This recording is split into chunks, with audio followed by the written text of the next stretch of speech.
here, game number 1 in the best of 5 knockouts 2 between GeekFam from Indonesia and Blaclist International from the Philippines.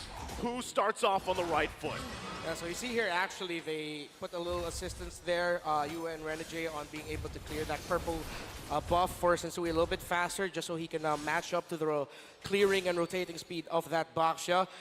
I'm going to be interested to see who's going to be a little bit more heavier to commit into that Little Wander, and if Blacklist are going to commit their second or third turtle signature lane switch. I'm already thinking a little bit ahead, but that's something the Blacklist International does for the early game. That's part of their play style.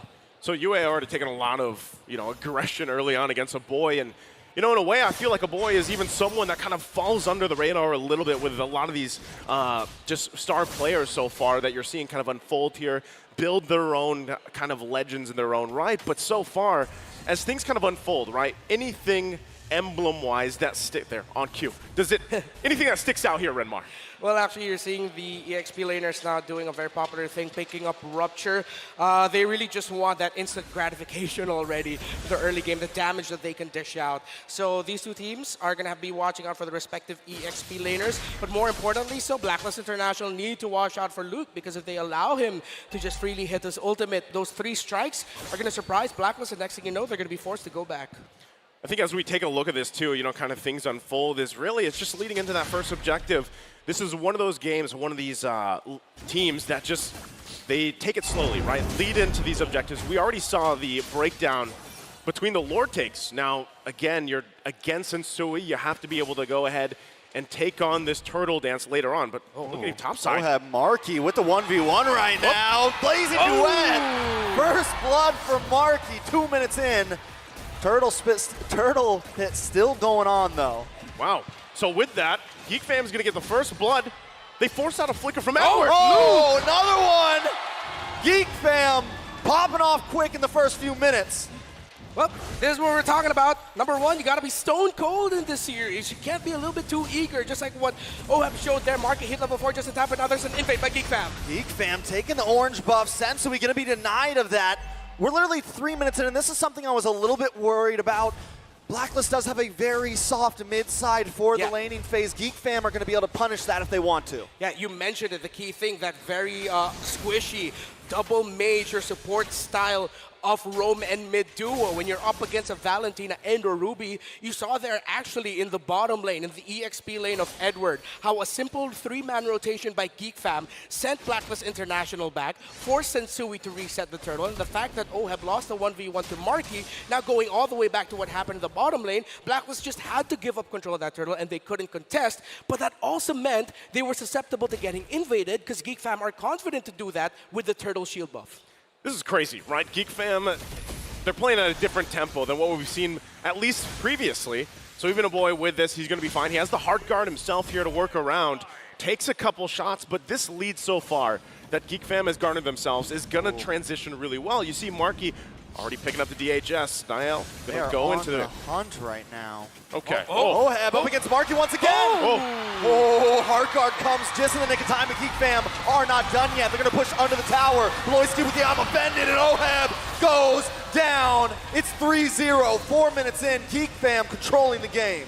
And now GeekFam with a great understanding of the priorities of Blacklist International in the map. 4th minute, 4-man gank onto the top side to get another kill onto Oheb. And right now, for our international viewers, you're seeing the reason as to why Marky has been hailed as the gold standard. He has been the mentor for gold laners in the Philippines. I thought Bloisky stole that for a second. He tried. Yeah. They're just going to keep putting the pressure, right? Now, this is going to be most likely Turtle once again going to the hands of GeekFam. They have this lead. Luke's feeling pretty good, and they'll take it. So another objective taken. So where does Blacklist International start to put the pressure on, knowing that now they've given up these 2 objectives? They're playing at this tune of GeekFam. What do they focus on here, Renmar? At some point, they're going to have to call for a switch or maybe just give up one turtle and just gank a lane altogether, maybe 4 or 5-man dive alongside OHEB to give him a little bit of a lead already. Because right now, GeekFam are just controlling every turtle or wherever Luke is. Again, the difference between the Lapu Lapu Arlot matchup, the XP lane right now, for GeekFam is just a little bit more, how do we say this, proactive around the map. And it's really affecting the turtle or objective focused playstyle of Blacklist International. You know, normally I would say that this isn't the end of the world for Blacklist. Oh, yeah. But the thing is one of the things that GeekFam has done, it's not like they got 3 of these kills onto Sensui or the Roamer Renijay. They get 2 of them onto OHEB, which is huge for GeekFam. Blacklist might try to get another one here. They're going to try to work on the steer through the top side. OHEB will get caught. Heartguard comes in terrified, and he's taken out. Renijay forced to back off, and GeekFam take the first tower of the game. So that's tough. You know, you were just talking about OHEB, how he had those 2 deaths. Now he's got 3. He's kind of just shut down right now in this lane. So this is what it transitions to, right? You have to be able to build back up. It's good that you wake up that purple, but you know, with that, again, your gold lane is struggling. Look at the deficit here between the gold lane. Yeah, now Blacklist International are definitely going to be playing into the late game. Market honestly just has free reign here, but you got to appreciate here the gusto of OHEB and the trust that he has into Yue to supply his lane with Star Shatters when needed to get a little bit more damage onto Marquee. So that's a glowing sign for Blacklist International that OHEB, it doesn't seem like he's changed up his aggression. Maybe he can be a little bit more careful, but it's a good sign that he's not giving up. He's not just taking it all in. He's doing everything that he can to find a way to turn it around single-handedly. So this is what we're getting now. What we talked about earlier, Blacklist with a 4-man gank, as GeekFam are going to be committing 2 onto the turtle. Okay, so again, focusing it. Yeah, that's another turtle. Going to the hands of GeekFam here, 3 for 3, furthering the gold lead, 3.5K ahead now. So once again, you're 7 minutes in. You got to build something up before that first Lord comes up if you're Blacklist International. And then look at the pressure still going. Now going to come in, another I'm offended on to Sensui, going to pull him in, take him out. Bloisky finds the kill. GeekFam going to back off. They got what they came for. That's 5-0. This is a huge lead for GeekFam. I think this is now a sign for Blacklist International that especially when you're up against GeekFam and Bloisky has one of his comfort picks and you're playing a heal or support type roamer, a squishy roam mid duo, it's gonna be difficult. And add to that the fact that the Arlot versus Lapu Lapu right now, Luke just has Edward in check. It's no surprise that GeekFam, with their systematic aggression, has just taken control of this game right now. They're moving like the Ford assembly line. Henry Ford himself would be proud of the efficiency of GeekFam right now. Very efficient, right? I mean, that's the other thing is you have to, we're building it up into it. They talked about this a lot in the panel leading into this matchup. It's going to be a different GeekFam, at least from what we've seen for the previous games so far, you know, back in Knockout 1 even. And so far, it looks like they've just refined the playstyle. Again, they have a huge lead right now against Blacklist International. It's not to a point where it's dire, but Sensui might be in trouble again. I'm offended lands a mark into the back line with a blazing duet, putting tons of damage down on the Renijay, trying to find you. Flickers back, OHEB in trouble now. Luke comes in with the bravest fighter and finds 2. Blacklist International crumbling under Geek right now. Wow, the miracle of Indonesia are making magic work right now. Away from their home country, well, for Bloisky and Marquee, they're back home. They are doing so well in this lower bracket matchup, in this elimination match, completely dominating. And it looks like they've really come into this with an understanding of how they want to play and how Blacklist wants to play.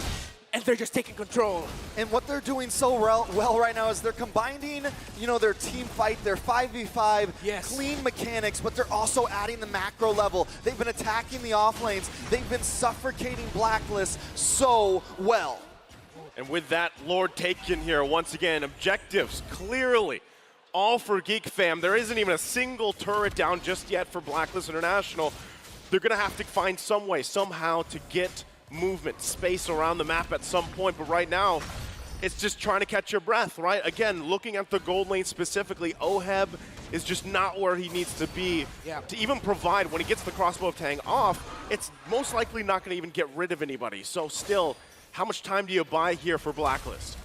At this point, they're going to have to buy a lot of time or punish a attempt by GeekFam to end the game early on. You know, we've seen it happen so many times. They go into the inhibitor, they dive it, but then it just doesn't turn out well for them. Conceal play by Bloisky. Conceal play is coming. GeekFam decide not to overextend themselves. Another wave will be coming down the mid side. Not able to break an inhibitor just yet, but they still gain a lot of ground, and 2 more waves coming soon. Ooh. Yep, the shots are starting to hurt. Bloisky's going to take that one, get back to base. Again, you're nearing that 10,000 gold deficit for Blacklist. Bloisky. Too close. Still playing with danger here, right? Yeah. Also, big item pickups here. A boy just got the Divine Glaive, as if he's not already doing enough damage. Yeah. You can see it, right? But there is a struggle here. And the fact, too, that Oheb is on the 2nd of damage received, it's been a tough time for the gold lane for Blacklist. Yeah, and I don't think Blacklist International are too surprised. Well, I'm sure they're surprised that GeekFam dominated the game so quickly in this fashion.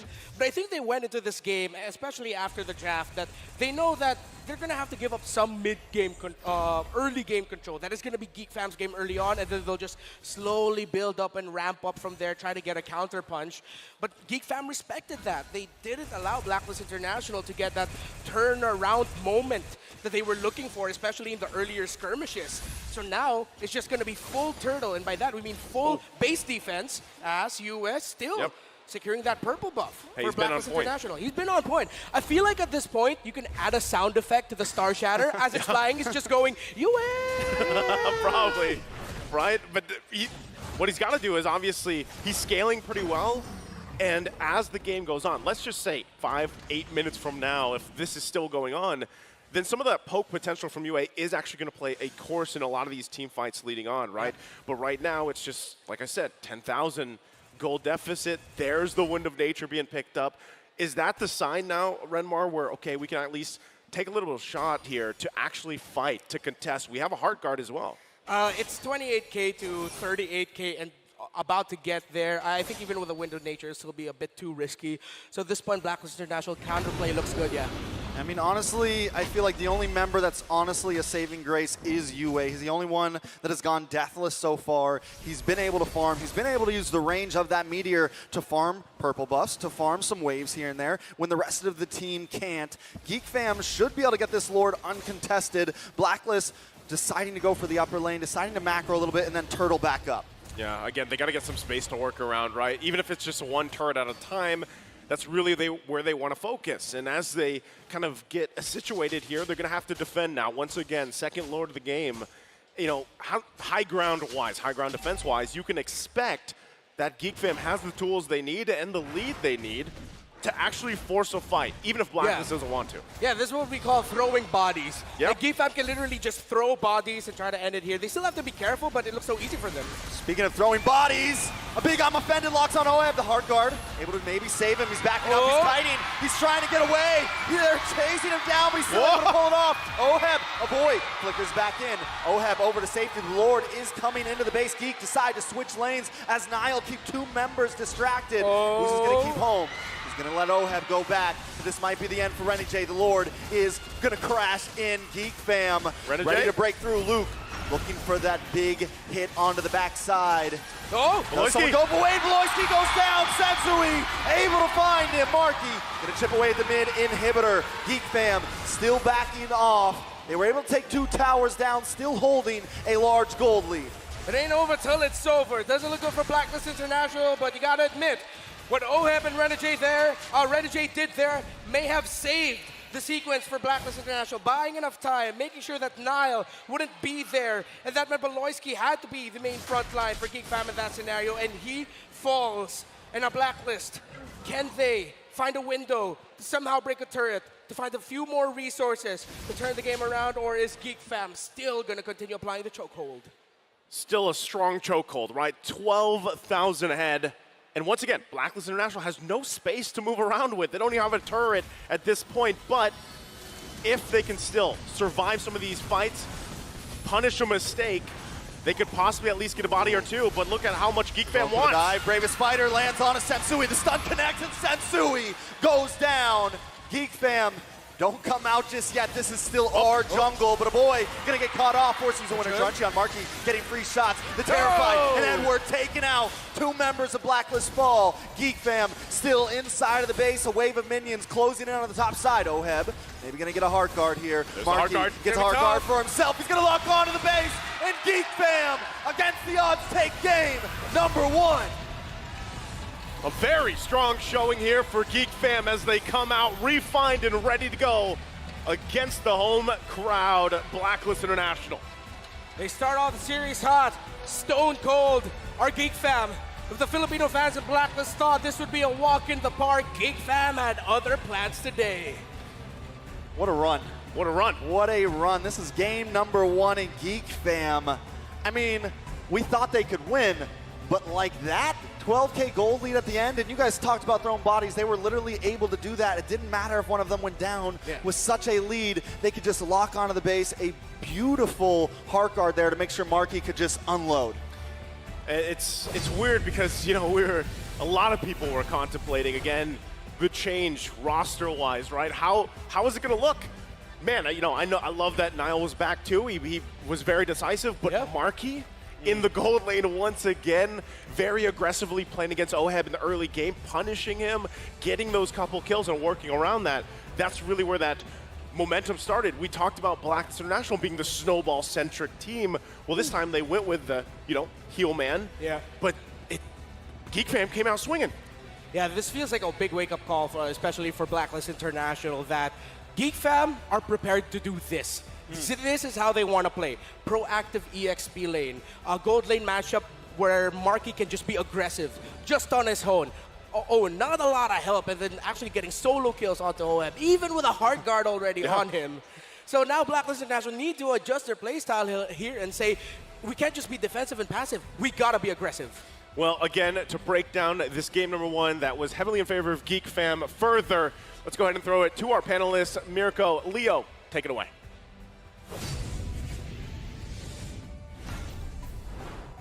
It was a lethal check by a GeekFam as they take first blood in this best of 5 against Blacklist International. Welcome to the analyst stand at your service. My name is Leo here with Mirko, and let's start this out by talking about that draft. It was clear that GeekFam came to play, GeekFam came to fight, and at the forefront of that, they had a Vanguard. They had an MVP that just pushed the tempo starting minute 1.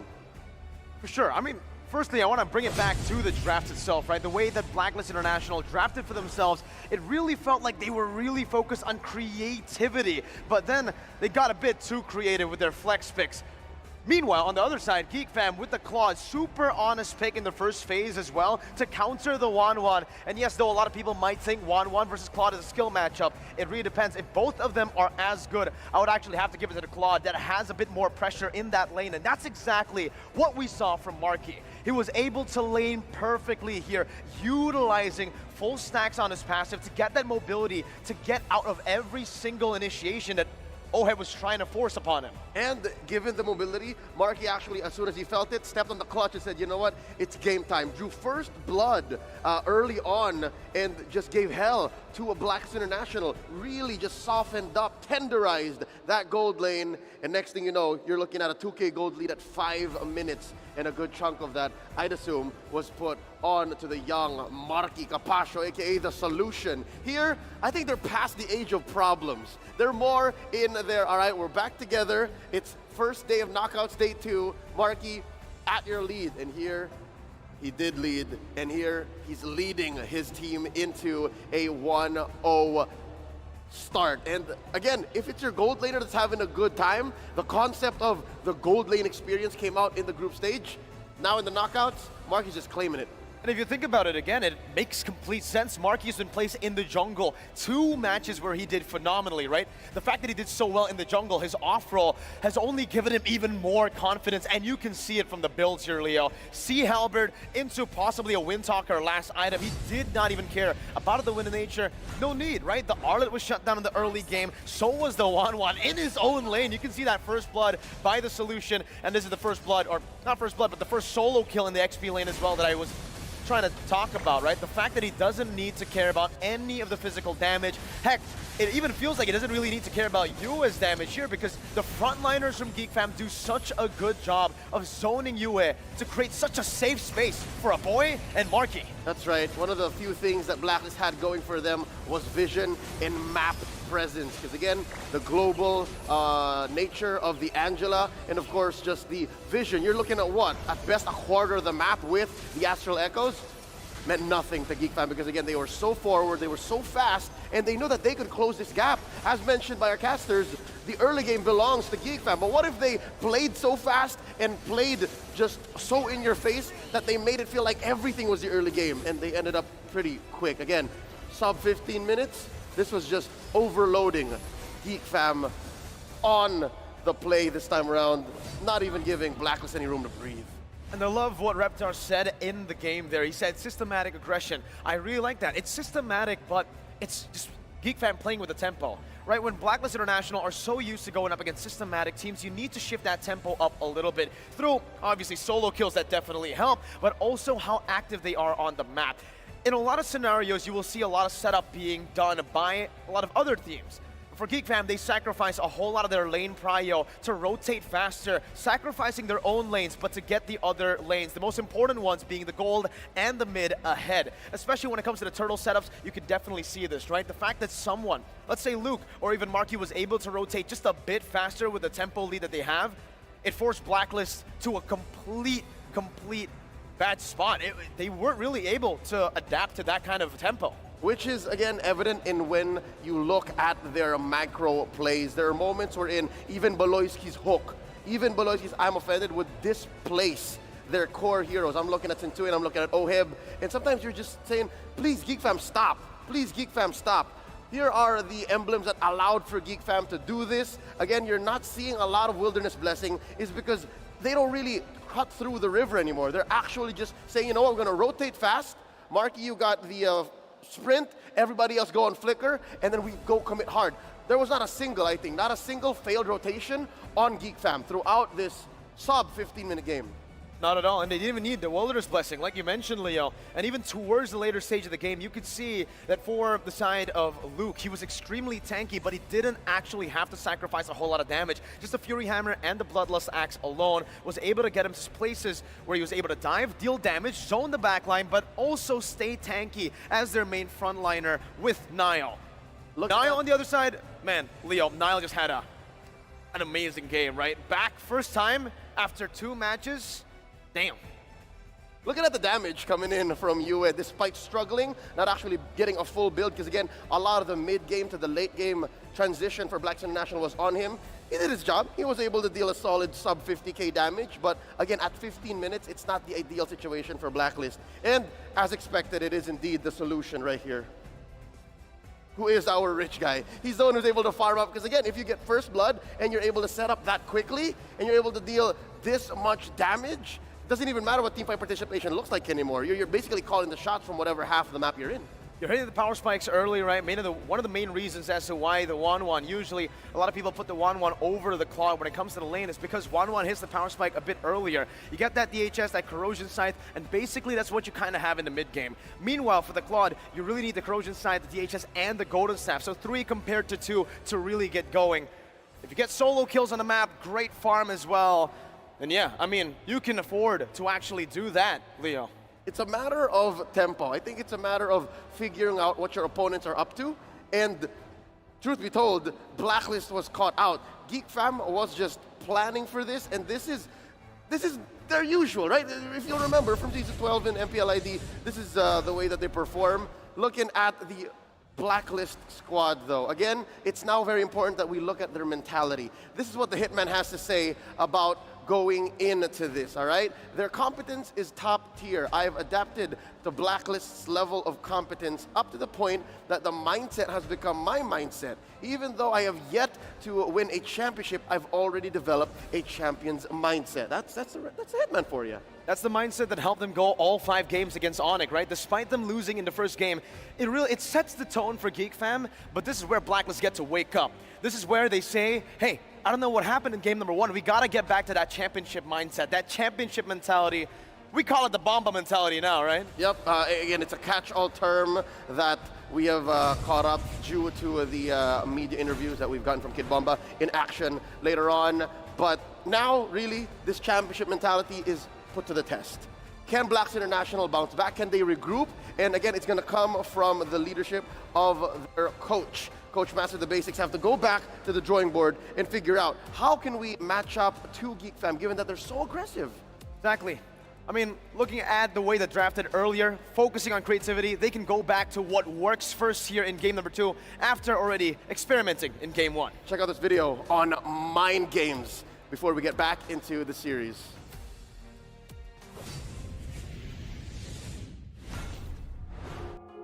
Once upon a time, in the realm of esports, a new element emerged outside of the game: taunting. Throughout the history of Mobile Legends Bang Bang, a few shine as the most unforgettable tales of taunt. Before we match versus Alter Ego, and then they like, where is Onyx or something, I forgot. And the night, I just thinking about what I want to say them if I win. Jadi pas menang, bantai, gue confirm ke coach chef, coach bisa bilang ini, bisa bilang ini. Nggak bisa katanya, terlalu over.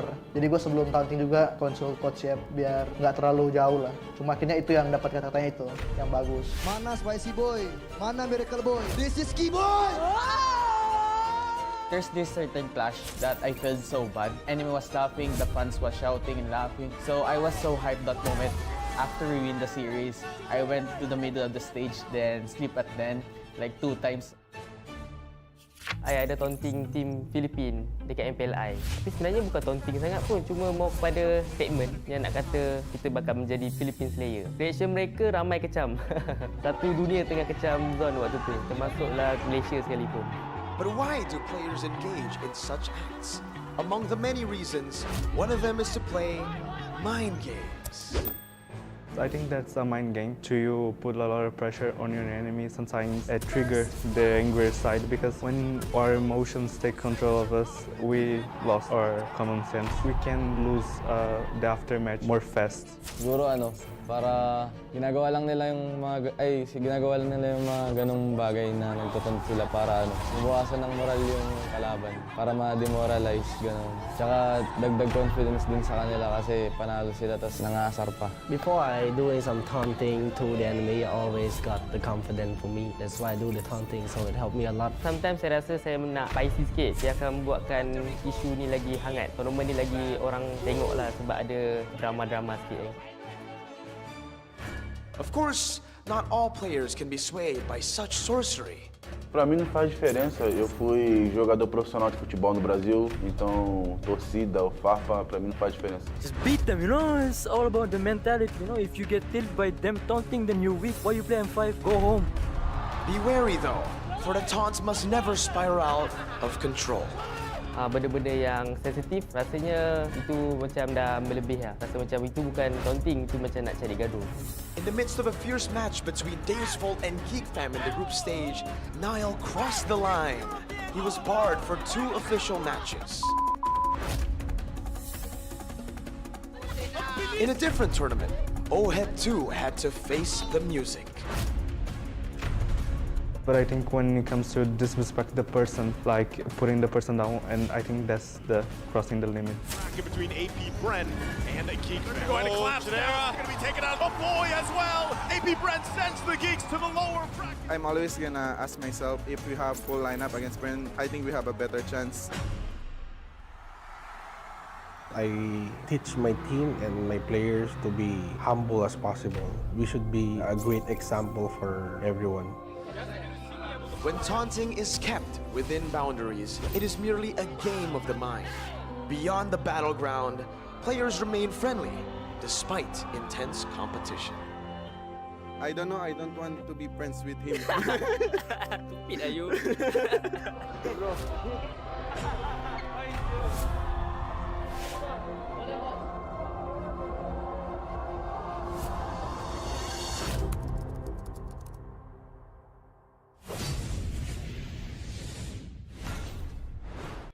Love that video right there. Well put together package. Once again, taunt responsibly.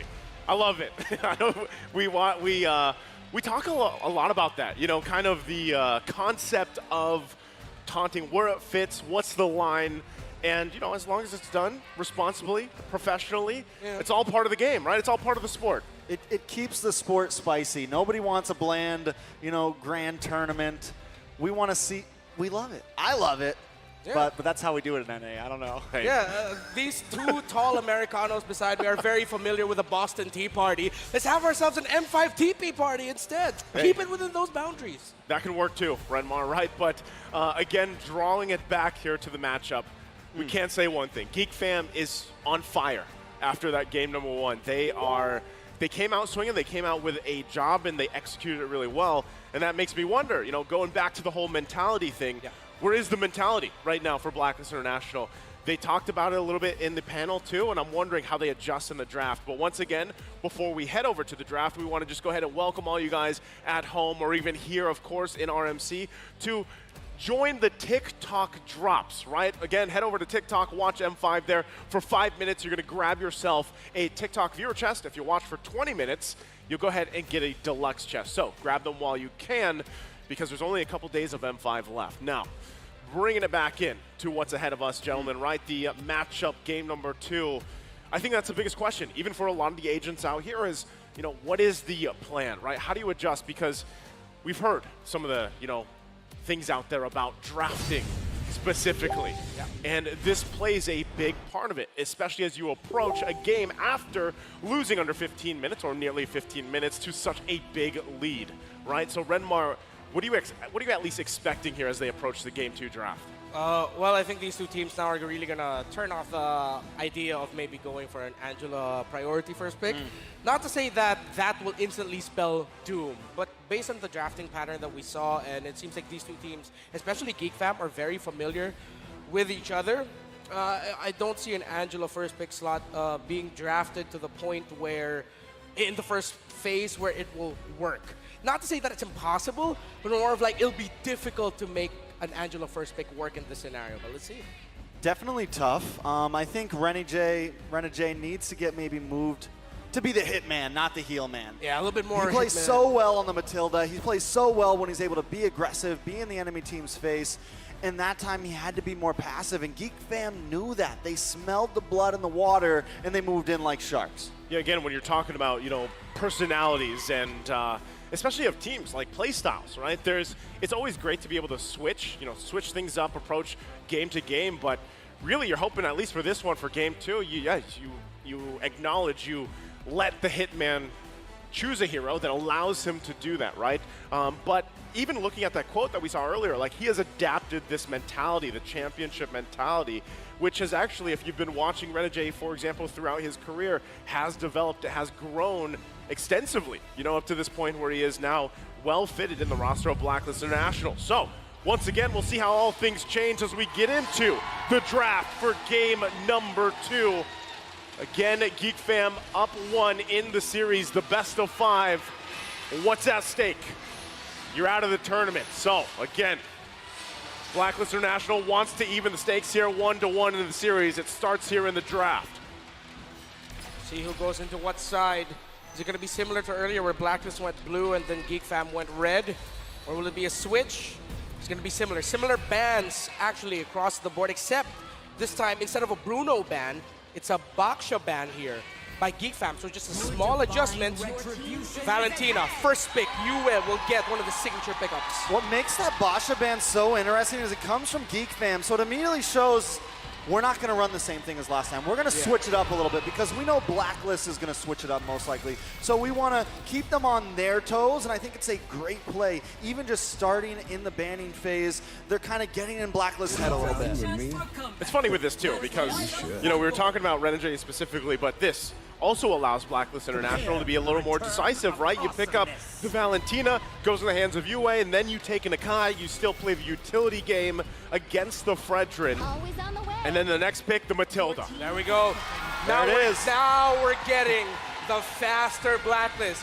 It's Heelman with a little mix of Hitman. We know how the Matilda likes to play. Yeah. And then paired up with Sensui's Akai, you have Valentina in the mid These are great first 3 picks by Blacklist. It's very similar to a style that they're known for. So they're going into this also with that little asterisk of, guys, GeekFam know we draft like this. Yep. We have to watch out for counter pickups. So now GeekFam, they want to amp up that early game aggression. Again, they're still going to be going for fast scale and quick dominate.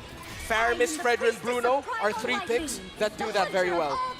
I like the Faramis pick. It gives them, you know, it gives Marky a little bit of a safer, he's able to kind of huddle down into the group a little bit, and when you have something like Renny J, the hitman, on this Matilda, someone that's going to be looking for Marky nonstop, it gives you a little bit of an answer there.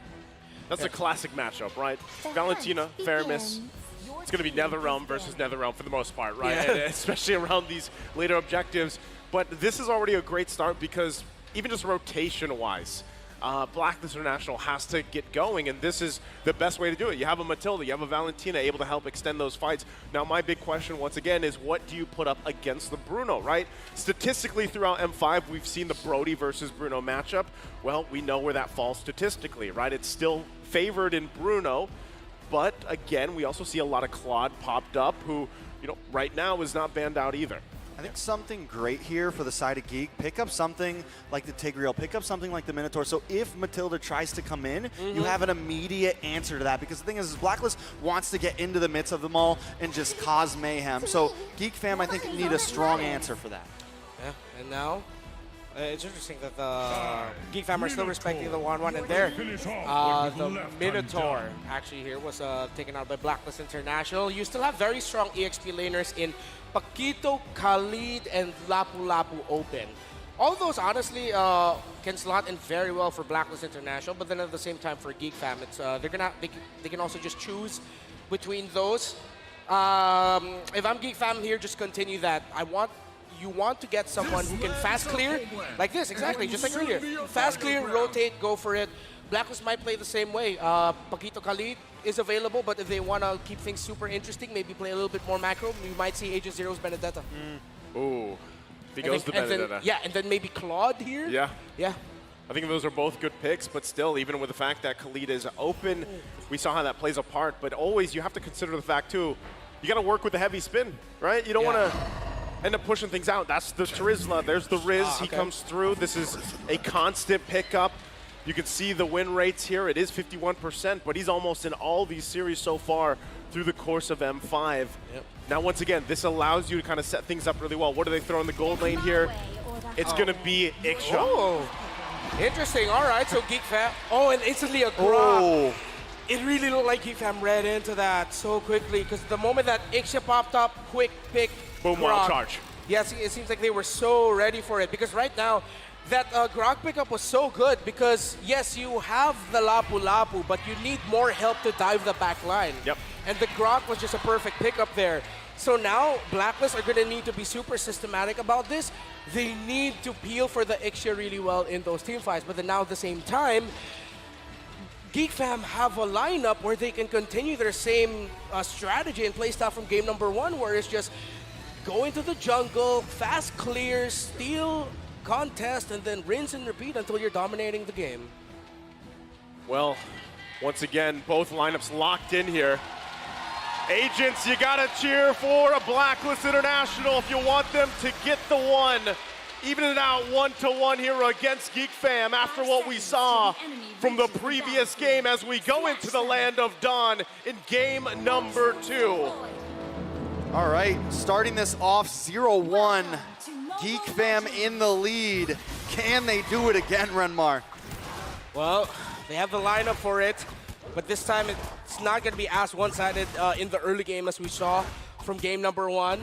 Blacklist International have the right tools to sort of mitigate or minimize the damage that a snowballing GeekFam can potentially dish out. But as we were talking about earlier here, you're already seeing aggression from the two roamers. Now Renijay feels a little bit more comfortable going a little bit deeper behind enemy lines, and Beloyski's just continuing what he did from game number 1. Yeah, I mean, you can't do this on an Angela, right? So, yeah. In a way, like you said, he's going to be half heal man, half hit man, and that's what he's doing on this Matilda. Putting the pressure there on Nile, but real quick, too, as nothing's happening too much, emblem-wise, Renmar, take us through it. All right, doesn't feel like there's anything to... Oh, there we go, there we go! There's the TP party we're looking for. Now still will get his purple buff. Oh. But hey, Boy in a little bit of trouble. Renny J not going to commit to try to get those hits. Probably wouldn't have been able to do enough damage, but Blacklist already so aggressive compared to last game, and this is what we wanted to see from him. Yep. And you hear the agents. It's thunderous right now. Beloyski will not be able to take the buff away. Niall still pressured. Marky too. Marky pressured. Oh, here we go. Every lane right now. GeekFam's feeling the pressure this time around. Blacklist all. Oh, Beloyski. Very low. Should go down here. Brings out the wall. No! Edward finds the kill. A nice play. GeekFam now trying to recover here. Okay, first blood drawn here by Blacklist. Yeah, going back to the emblem real quick. Actually, we saw the double movement speed, feet, emblems. Yes, that's the way to say it now. This is how the kids say it. Beloyski on Beloyski's Grok. So really he wants to apply the pressure, move fast. We don't see that as often now, but with that Grok and how you want to play, that's the right call. Ooh, you takes a wild charge. Beloyski able to take the turtle. They're going to back off. That's going to recover them a little bit after that first blood for the side of Blacklist. But the fight still goes. Edward in a little bit of trouble. Going to get taken out. Luke picks up the kill. GeekFam responding back. Yeah, looked like a little bit of a miscalculation there by Blacklist International. Now here comes the pressure by GeekFam. Gets Sensui defend his purple buff. Now they're going to try to go for this. Niall is able to take it. They get the stun on to Sensui, and Niall walks away scot-free. Once again, you know, GeekFam biting back here, given the whole situation. So they find a way to even garner themselves a small lead here. Yeah, wild charge there right on time.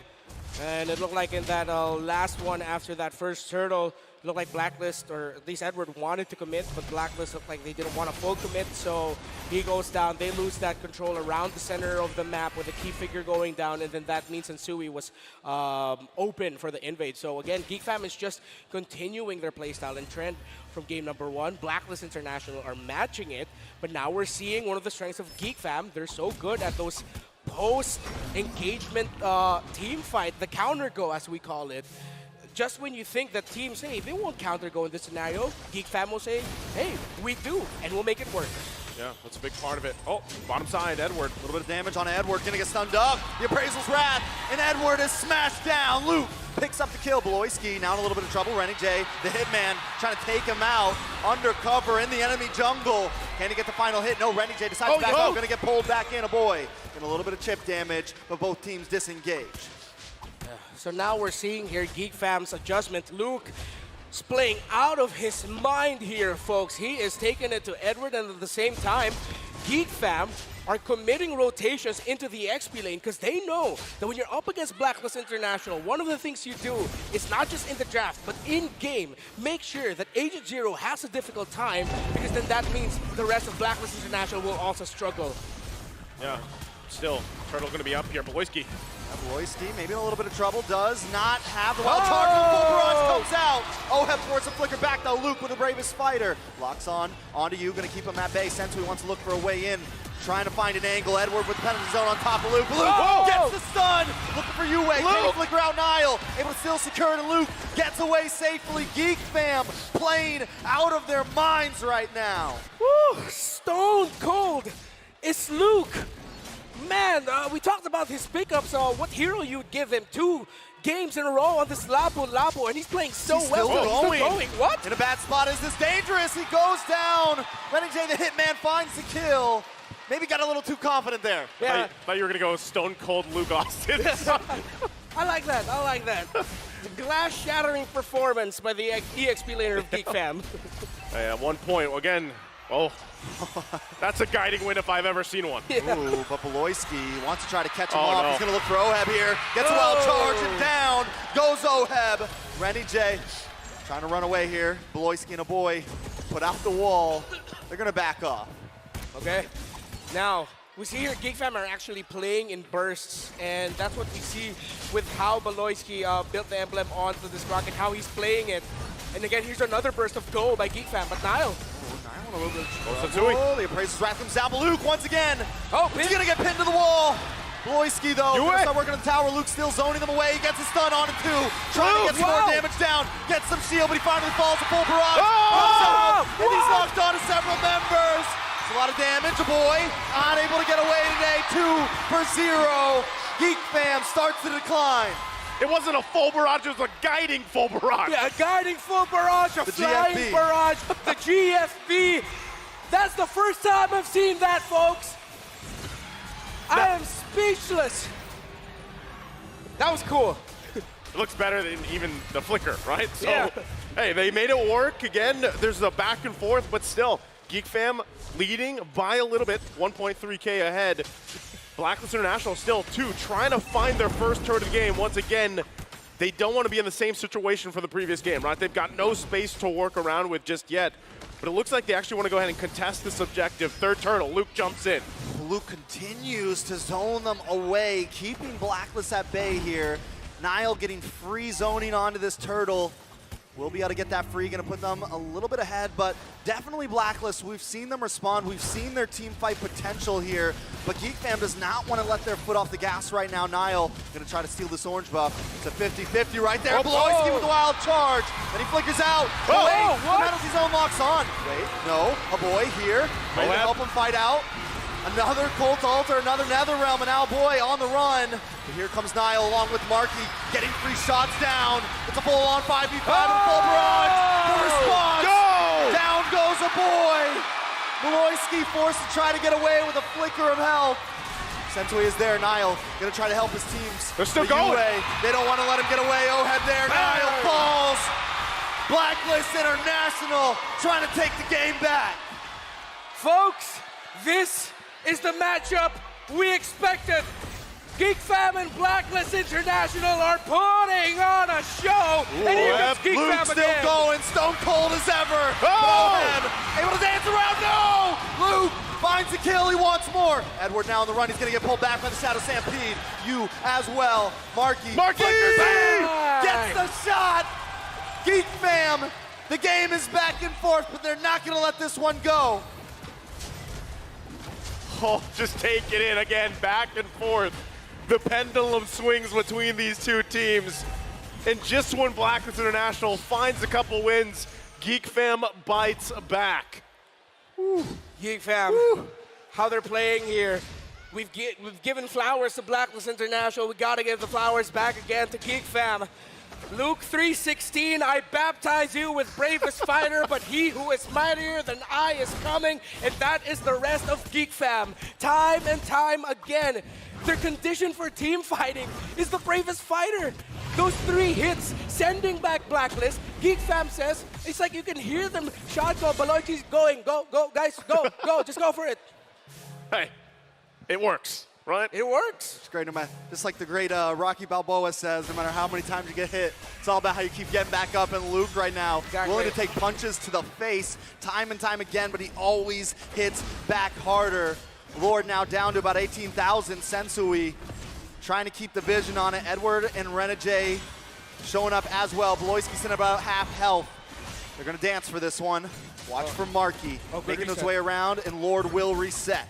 Okay, Lord gonna go ahead and reset here. Both teams getting a situation. Once again, Blacklist International. Space-wise, they don't have anything, right? They have to just play to the tune of the fact that GeekFam owns more, basically, real estate around the map. And that's the difficult part, especially when you get to this point, right? Lord's gonna be up here. How do you find the space you want to work with? Renegade's trying to force something, but once again, GeekFam will not fall for it. Lord now less than half health. Big knock up on a Sensui there. A Boy and the rest of the gang, the rest of the fam, playing this slowly. They got faith in Nile. They think he can get the 50-50 as long as the rest of the team is kept away. Rennie J looking for an angle, but Nile finds it. GeekFam might want to try to force the fight. I think it might be better if they just back off. Blacklist now want to go. Big penalty zone by Edward. On to 2, but Sensui gonna get the pin. Blacklist using the Netherrealm. 2 Netherrealms.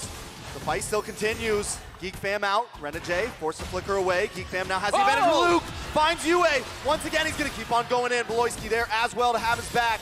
A nice terrifying on Nile, but Nile's gonna back up. They're just gonna take the purple buff and take what they came for. Big brain Beloy, that wild charge.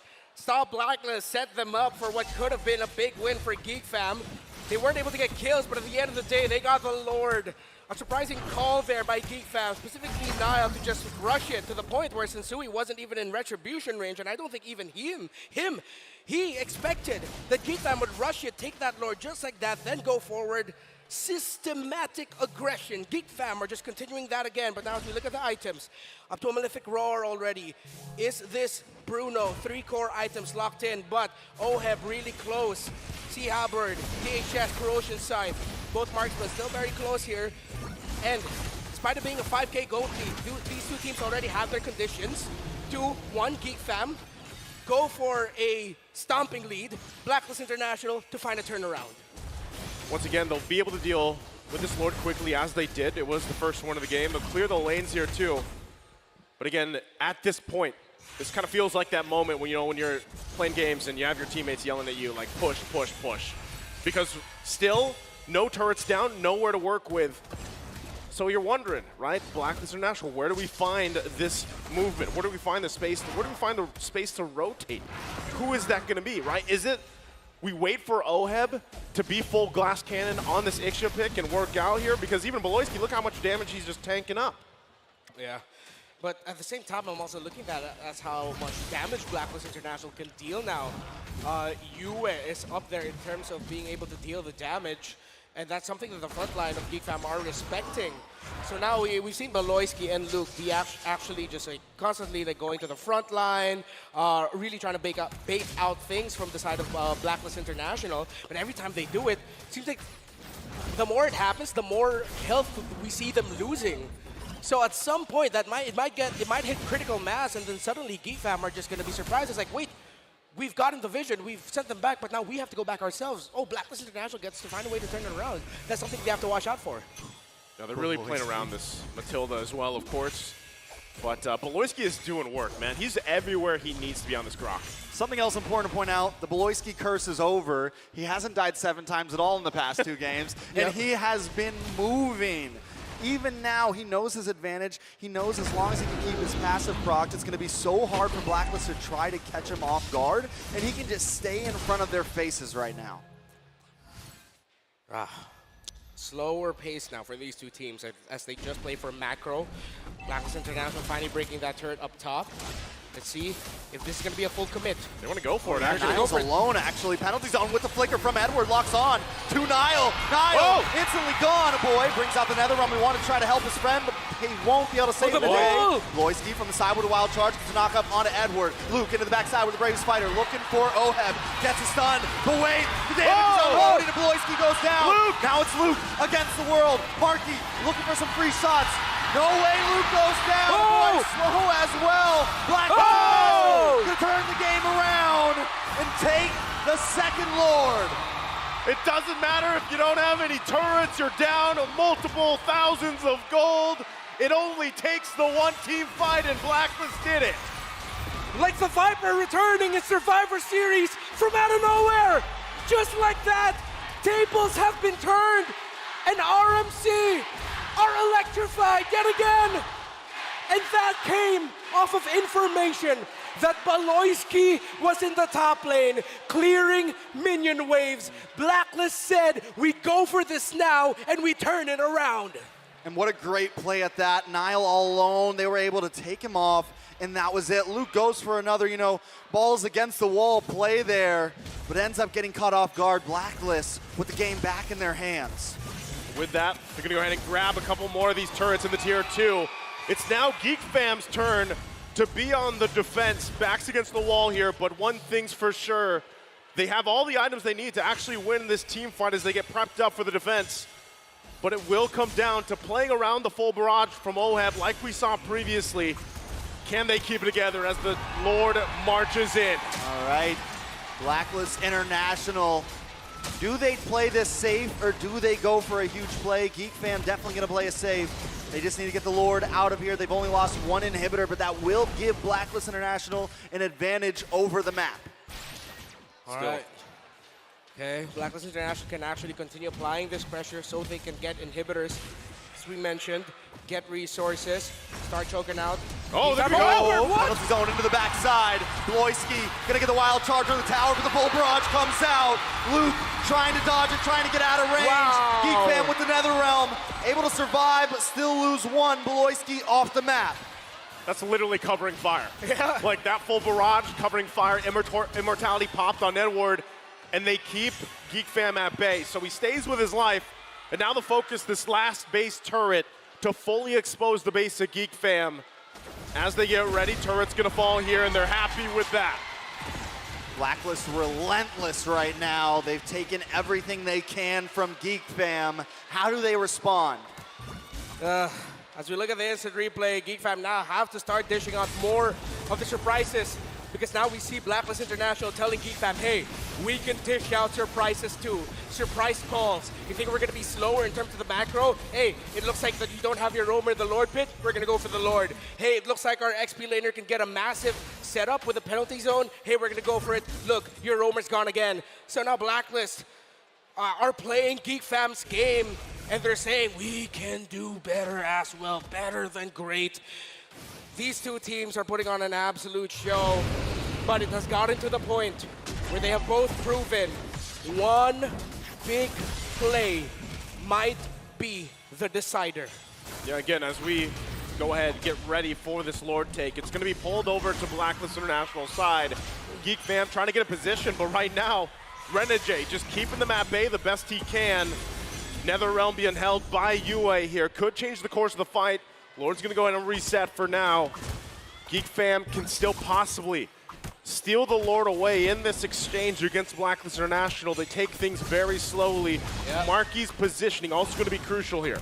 Yeah, you see the side lane minions of Blacklist International are going to get pushed out a little bit more. They have minion advantage there. In the mid lane, that's where Luke's Lapu Lapu is getting parked, because he is in the best position to clear way fast, but at the same time go for a gank if Blacklist International decide to push forward. Come off from a pincer angle, 18, 16k, they're going to go for it. Oh, Sensui is going to get knocked up there. Luke into the backside, locking on OM, but the heavy spin forces now away. It's a 50-50. Who's going to take it? Luke gets a three-man stun on 3 members of Loyski.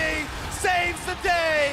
The big brain man, but now Geek is on the run. Blacklist want to try to take him down. You take the Lord, but we take your lives. 2 members fall. Blacklist International. The Lord doesn't matter if we can take you all. The Lord, but for what? One big play, but it was one big Baloy that got the Lord for GeekFam. But Blacklist will burn this quick. They will have a 2-man advantage over GeekFam.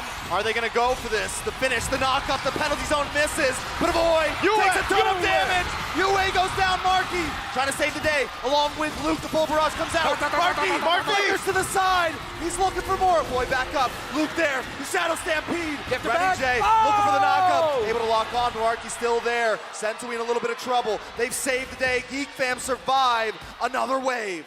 What a defense from GeekFam once again. Marky able to avoid the full barrage from Ohead, keeps them in the game, as they'll know they make their way to the mid lane. What a flicker that was from Marky. Yeah, at the right time, Marky is deathless.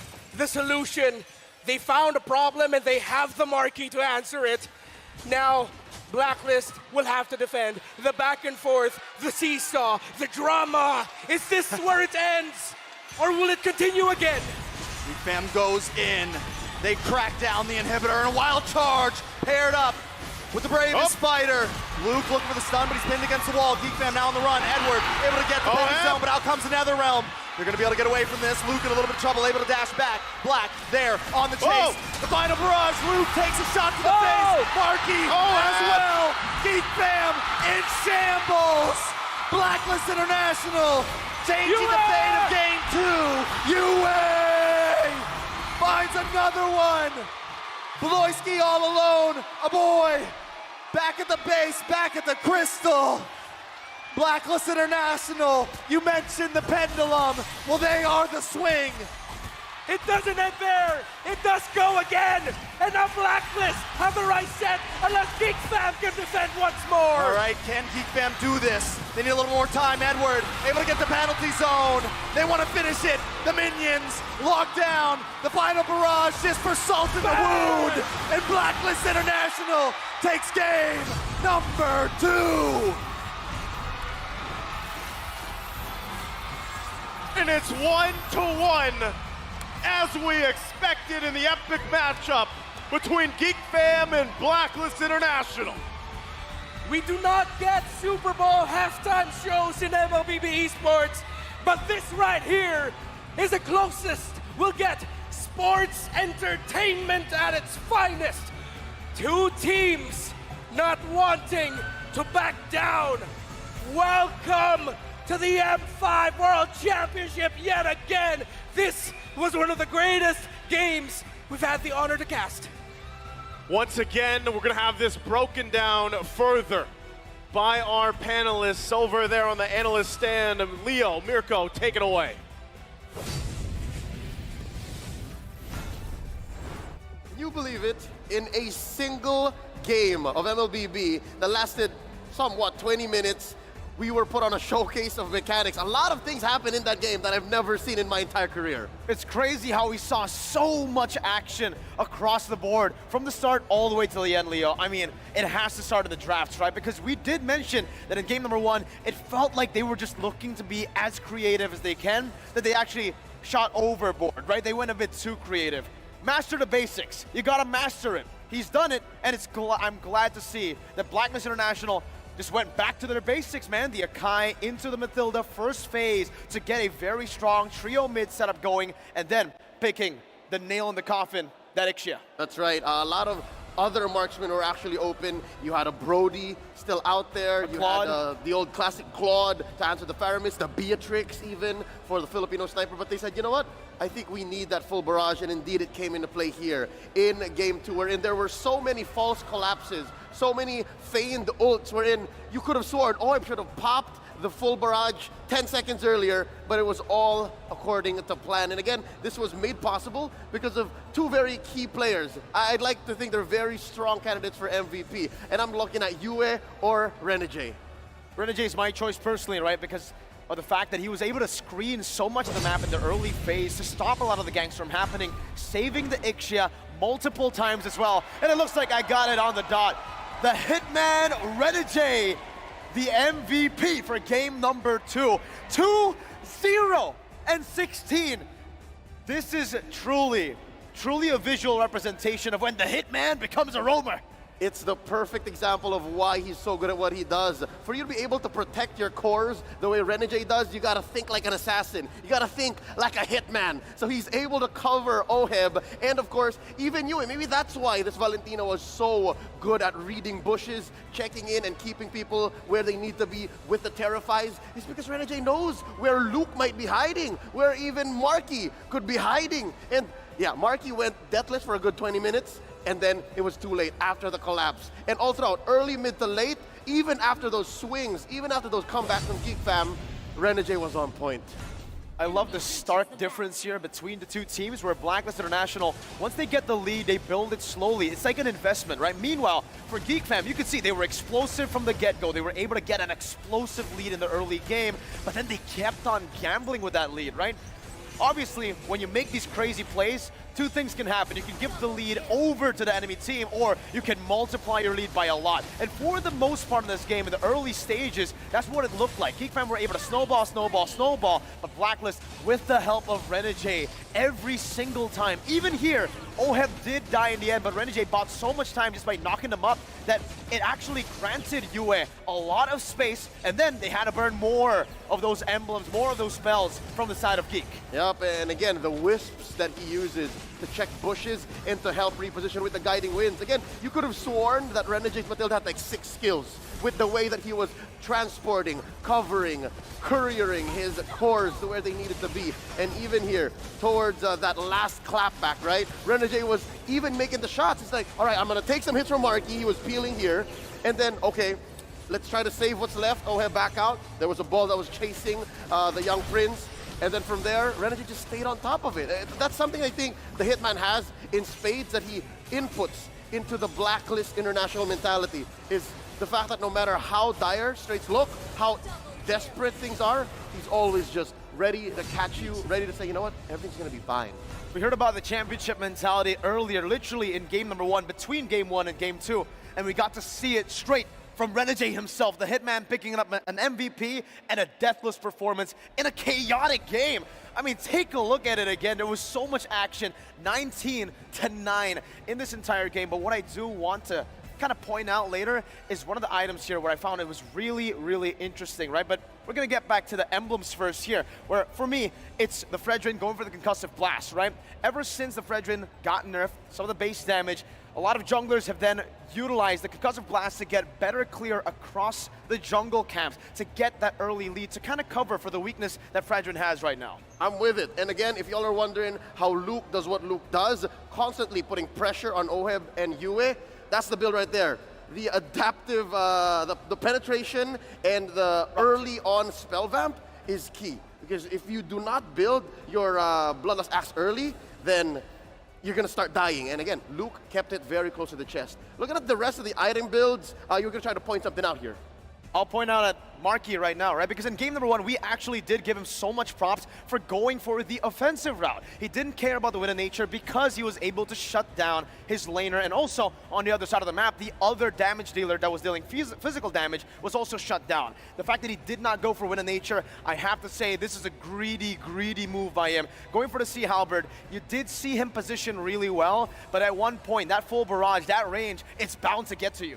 Yep, and for the Hitman, again, if you want to build your Matilda the way that he did, that's it. You have that one magic item, the Enchanted Talisman, and then you build full support, full on support and defense. And this was something that bothered me earlier, all right? The moment that Oheb died during that almost final comeback from GeekFam, I saw, hey, why is he building a halfway all right? He was on his way to an immortality. So again, he understands, Oheb understands that he is a linchpin. He is a very important part of their winning condition that he has to protect himself, compared to Marky, who's just okay to be a little greedy. Aside from that, I really got to talk a little bit about that final Lord, or not the final Lord, but the Lord that switched everything on its head, right? The complete 180 from Blacklist International when they were able to find Niall. Beloyski was on the other side of the map and Niall dashed in. When that initially happened, I expected, oh, okay, they wanted to try to utilize a boy's nether realm to try to miscalculate, make Blacklist miscalculate. But then you see Beloyski on the other side, and then you really start to question, was it truly a big miscom from the entire team, where they wanted to do some pushes, some more setups before they got to that Lord? And that's wherein Blacklist now finds their window. In game 1, there was very little bit of a window. And again, it's that same gamble, that playing with the odds and just putting it all on the line that made GeekFam win game 1 so quickly. Now, this one took a while longer. This one went past the 20-minute mark. But here you'll see that they're investing in the right spots. They are trying to build towards a winning condition that is capable of winning regardless of what happens, even inside their own base, because it was so close. GeekFam was coming in. And with that, you have to ask, how did Blacklist do that? It's because they were trading very efficiently. They were giving out turtles, letting Edward die, allowing for Renegade to actually check in, buy time, and then move out. GeekFam weren't picking fights as free, as wanton as they were in game 1. No, they really weren't, right? But it's almost like, Leo, it's kind of an identity for them at this point, right? We've coined in the term the solution for the entire tournament, even in MPL Indonesia. Now, they're not just looking for solutions, but they're looking for problems, because there can never be a solution when there's no problems. Marky, the rest of the team kept on looking for these crazy, crazy fights across the map. And I get it in game number 2, especially after the adrenaline rush that is game number 1. They dominated Blacklist in game number 1, but now it's about that wake up again. It's that back to reality phase, right? You gotta get that reality check, and it comes in the form of a big slap in the face from the Hitman himself. And just as our desk mentioned, there is a pendulum here, swinging back and forth, back and forth. In game 1, it went all the way even out of that big old grandfather clock and went towards GeekFam's way. Now, Blacklist able to slow it down. Blacklist able to play to their pace, trade out to the point of inevitability. Where does game 3 bring us? What kind of gameplay and tempo will GeekFam bring, or will they even be the ones calling the shots? Because again, once Blacklist says it's Ube time, it's their time. That timing is crucial for both these teams for those power picks, Leo. And honestly, the power spikes to happen, right? I mean, the fact that Blacklist International calculated that so well, that ADP came in really handy. That's right. And ADP is something that Blacklist is constantly thinking about, anti-disaster protocol. Because in this game alone, they won this game. They won this game. They were always thinking, all right, we gotta keep that lead very close. Keep that lead a manageable place so that when we do turn at the Lord with the big ult, it's still worth coming back for. It's efficiency versus explosiveness. Literally, the visual storytelling for that is literally explosion and also efficiency. Let's throw it over to our hosts on stage as we go ahead and buy a little bit of time for our players before they get back into Game 3. Here with us in the crowd, our two icons in Philippine MLBB scene. We have Hall of Legends inductee Dougie.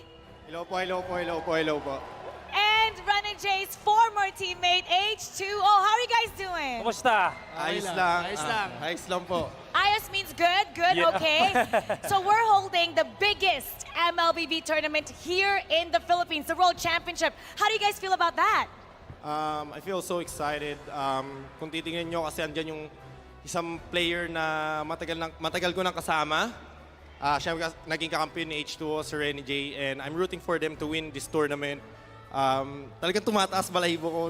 I mean, speechless ako. Jay, malapit na, pero malayo pa, puso lang. Yes! He's really excited. He's really excited because he's here with somebody that he's been with for a long time, and that's Run and Jay. He's getting goosebumps right now. How about Okay. you, H2?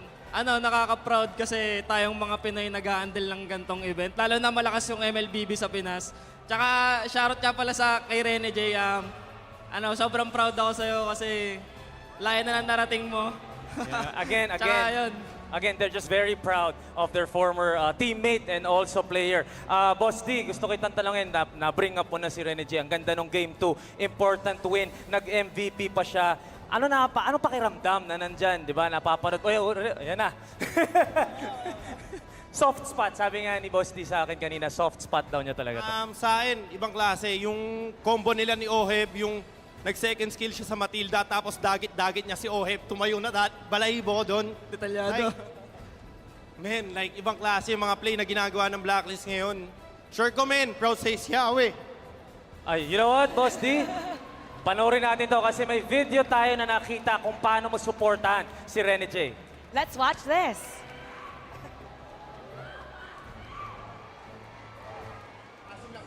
Tapos na to. Tapos na guys. Tapos na. Tower lock. Let's go! Jay, dalawang panalo pa, Jay. Jay, matataas na ako, Jay. Magpa-finals ka, M5, Jay. Jay, dalawang panalo na lang, Jay.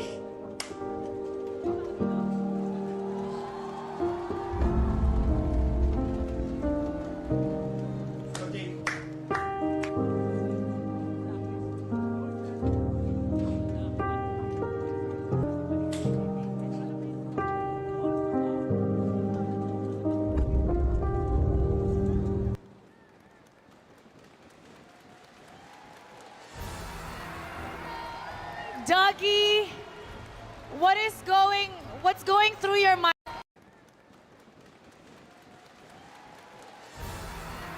Back and forth. And is something they Isang player na matagal nang excited. In the okay. Kumusta? And Run and Jay's former teammate Philippine ML. Here with us in the crowd, our two icons in Philippine in the Game 3. In the crowd, our two icons in Philippine MLBB scene. We have Hall of Legends inductee Dougie. Hello po, hello po, hello po, hello po. And Run and Jay's former teammate H2O. How are you guys doing? Kumusta? Ayos lang po. Ayos means good, good, Yeah. okay. So we're holding the biggest MLBB tournament here in the Philippines, the World Championship. How do you guys feel about that? I feel so excited. Kung titingnan nyo, kasi andyan yung isang player na matagal ko nang kasama. Siya naging kakampiyon ni H2O, si Renny J, and I'm rooting for them to win this tournament. Malapit na, pero malayo pa, puso lang. Yes! He's really Sa'yo, medagin sa likod mo. Andiyan si Hart. Dito kami, men. Sasapakitaan ka namin. Talagang Rene J. Crew up. Marky, Baloy, patalo nyo na yan. Pinoy din naman kayo, di ba? quick backstory. Dougie is sharing the story about how he recruited Renegade. And his parents, Renegade's parents, trusted Dougie, brought them to the boot camp, even with all the struggles going to MPL. He saw Renegade's growth, even before all the changes, physically and in the career. So he's just so proud of how far he's gone. Do you have a final message also to Renegade? Message ko kay Renegade, dito lang ako palagi sa'yo. Sobrang proud ko sa'yo. Alam kong deserve mo tong araw na to and deserve mo rin kung nasan ka man ngayon. Manalo, matalo, dito lang ako palagi. And yun, sobrang proud ako sa'yo. And good luck sa mga laban. Well, yeah, kitang-kita. H2 just telling Renegade how proud he is of him. But I just want to ask, a former teammate, obviously a close friend, ano masasabi mo sa evolution ni Renegade on and off, of course, sa laro? Yung sobrang laki ng in-improve na Renegade ngayon kasi kampi ko na siya dati pa. So, alam ko na kung ano mga in-improve niya. Tsaka, nung nandito na siya sa Team Blacklist, parang sobrang laki pala ng in-improve niya kasi captain siya dito sa Blacklist eh. So, yun.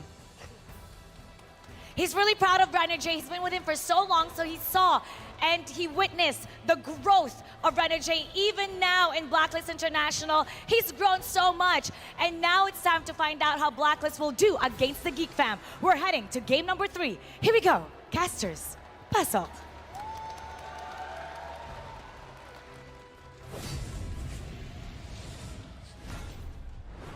You're right there. Okay, it's just that after what happened to the M2 World Championship Filipino broadcast, I promised I wouldn't cry on broadcast again, but I can't help it. That was really something. As someone who's coached a team before, but with the level of how Dougie has supported like all the players that has gone through him, he's more of a really just a father figure to a lot of the players. One of them being Renegade, and it's a touching story. And especially after that incredibly dramatic game number 2, of course, the tears are going to be flowing. It's emotions all around the Rizal Memorial Coliseum right now. Which is, it's great that we had that because he was a big part of that, flocking in the Matilda, able to make those movements around the map this time and in the team fights, you know. This was what you were saying, the channeling, the heel man, the hitman, everything, right? The improvement over the courses of his career has led him to this world stage. And as you're looking across this, right, the Roamers kill participation, man, he's there at the top against some of the best players, obviously, in the world here. And it just goes to show his play style, his mechanics, the way he moves around the map. And that's why so bad in Game 2, that's what I wanted to see him do. Yeah, we got to call back to a little reference Wolf and I made together in the MPL Philippines Season 12. We called this the Uber, the Ultimate Bonding Experience Remix. With a hitman in charge, it's a different tune, a different dance, a bit more aggressive, a little bit faster. And the fact that we see that stat really is just numbers being put into facts. Yeah, and again, you know, I know we've been focusing a lot on Renegade here at Blacklist International, but we also have to paint the picture here. GeekFam's doing great, right? There was even a moment where they are. Heck, they were about to 2-0 things, turn things around. So they're obviously still a threat as they approach Game 3, right? And you really have to kind of look at breaking it down.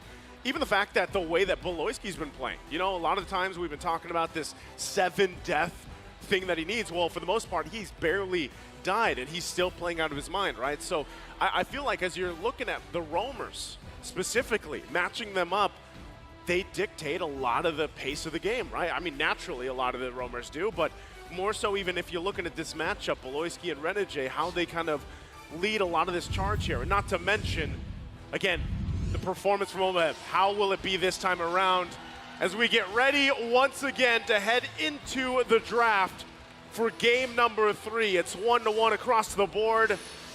We'll see how teams adjust from the previous games, the game plans, and once again, keeping our eyes on the roamer options here for Renegade and Beloyski. You mentioned a key thing there, dictating the tempo. And I really think that's why we're not going to see Angela first pick again. Or at least an Angela Roam. That's about as anti-tempo as you Yeah. Game 2 was just putting proof to the pudding of Renegade and Beloyski want to play fast. That's it. So now GeekFam, with them now on the blue side, they go with a patented blue side priority pick onto the Lilia. So now Blacklist will go for the Akai here. The Lilia pickup sort of turns off the Faramis getting picked up. Let's see if they're going to go switch it up, but no. They say, you know what, we can play into it. We can still try it. Maybe we can play a little bit faster than GeekFam before the Lilia will hit that super late game annoying spike. Not only that, but Geek bans out the Matilda there just to slow them down even more. Yep. They don't want to let Blacklist get to that full tempo. So what is left for Renegade? We've seen him pick up the Cho here and there. There's plenty of options still out there. Does he go for something more aggressive? Does he fall back to the Raft? Because that does give them a little bit of movement, a little bit of speed around the map. It's been another fallback pick for Blacklist. So definitely still a few options. Is it going to be here or is it going to be in second phase? Yeah, one of the more indirect answers to the Lilia is actually the Rafaela that you mentioned. Because of that extra movement speed, you get to negate a little bit of the slows that she can dish out, and at the same time, you can avoid the damage that a Lilia can dish out. And surprisingly enough, heading into this, actually, there's the Rafaela. Beside the Matilda, Rafaela is actually the most picked of Renegade. So there, they lock that in. Now we go to the second phase, EXP lane. You know what would be spicy?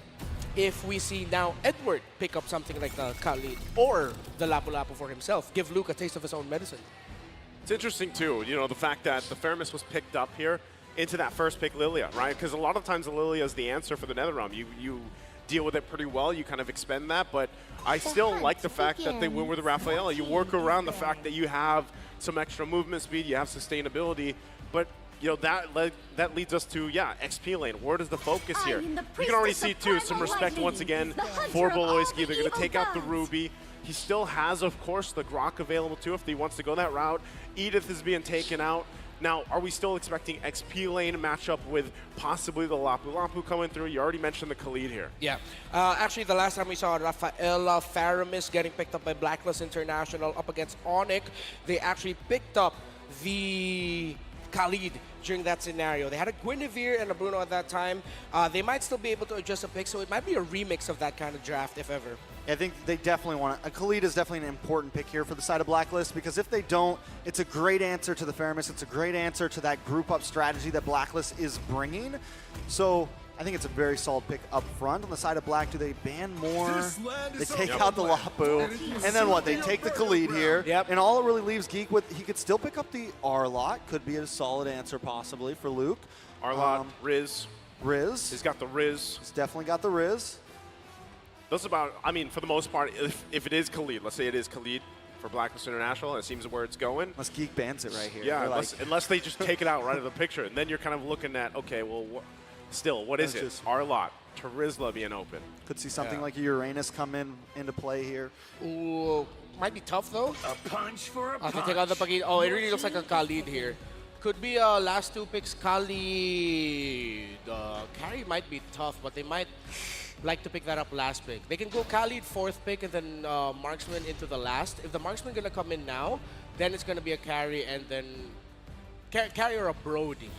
Because I don't see a 1-1 slotting into the lineup of Blacklist right now. Yeah, not only that, we saw how Marky did against the 1-1 last time with the Claude. They are going to lock in the Khalid. GeekFam now looking for a roam. Right now he's lost in the sand. He's lost in the sand. Oh yeah, he's not there.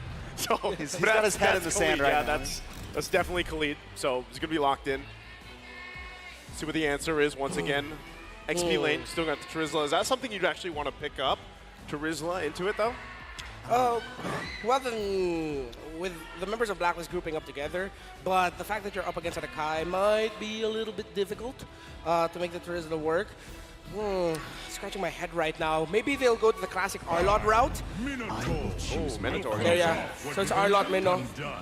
So I'm really guessing carry here for Blacklist International. Brody would be okay too, but my heart's yelling carry.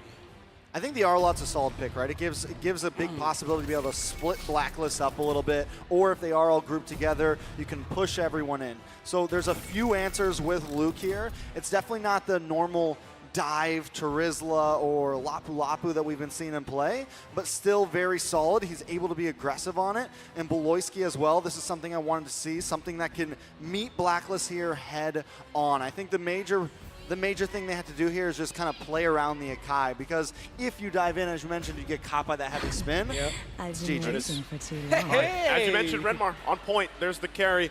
picks up, fitting for this situation as well, considering the fact that you got quite tankiness across from you.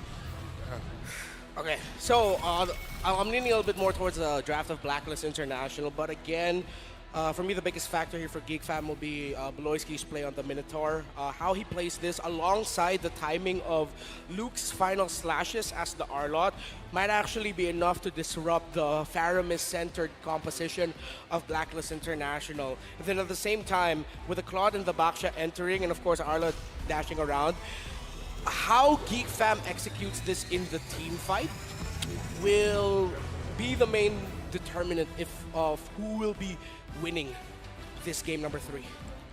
We're going to find out once again as we load up into the land of Dawn. It's 1-1 in the series between a GeekFam, Blacklist International. Who steps closer to that match point? It all unfolds here as things get situated once again, talking about the lineups. Quite a bit of tankiness for a GeekFam. Does Blacklist International have the answer for it with that carry pick? It's actually a really interesting play here by Blacklist.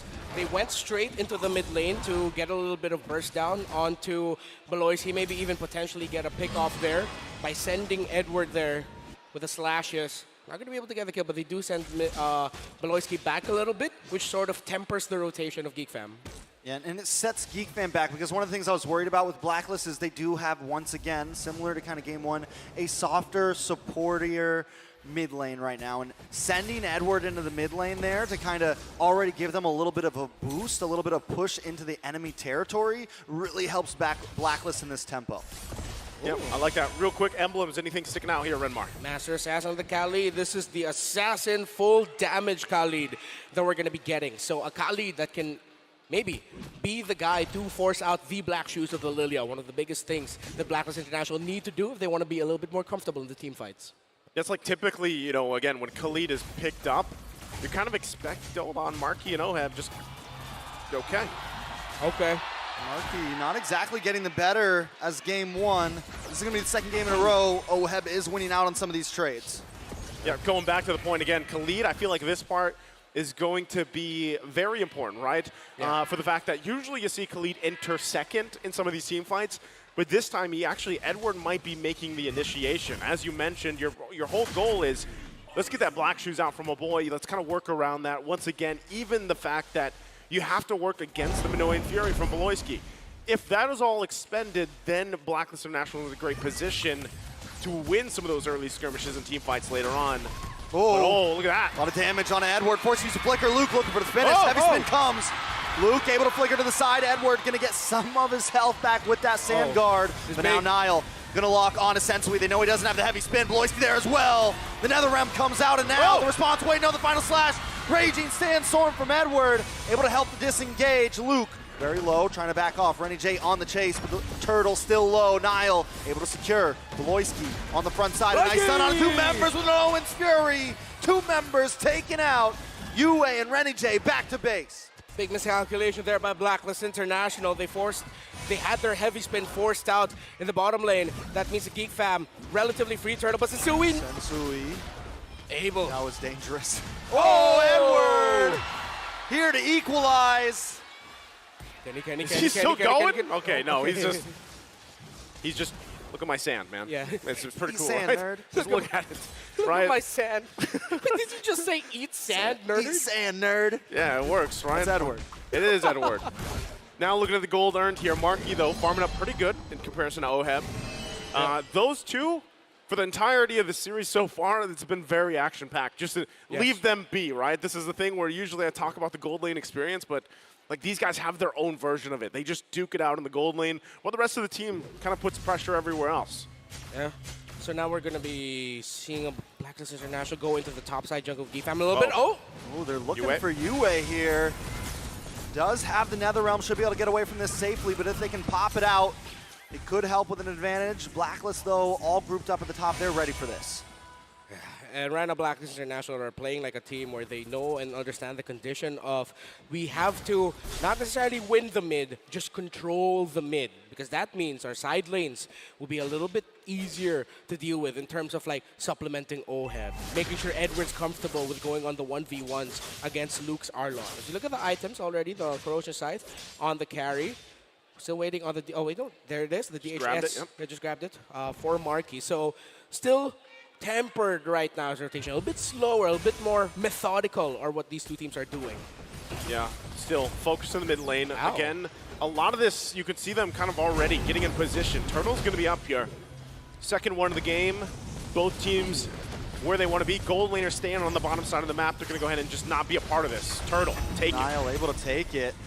GeekFam kind of controlling the pace right now. Nice heavy spin from Luke, trying to lock on to Edward there. Down at the orange buff too, Beloyski. GeekFam just in itself right now is being so aggressive. Edward forced to use the Raging Sandstorm as a getaway. Yeah, and now that final slash that we saw earlier from Luke, and with Blacklist International forced back, can't get close enough. Actually a Retro duel, if I'm not mistaken, won by Niall, or I don't think they just got close. Now they trigger the call for a switch. We're going to be switching things up, the focus. This is classic Blacklist International. Now they're going to be looking into supplementing OHEB. Double laning now, trying to maximize the farm that he can get across the map, because they're going to need that. Oh, Beloyski! But wait, no, the Holy Baptism able to delay GeekFam. GeekFam still looking away the Wild Slash!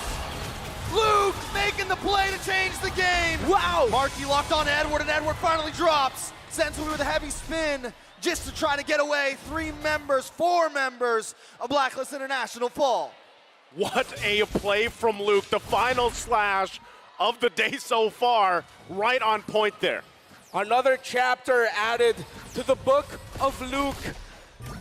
No other analysis needed, man. That was a hell of a final slash. Yep, we're going to take a look at it once again. The instant replay here, presented by Kadia. If you missed it, now you get to see it again. It all unfolds here under the Tier 1 turret. Here comes Luke. Flicker, too. Picture perfect positioning as an Arlon. That's what you want to get.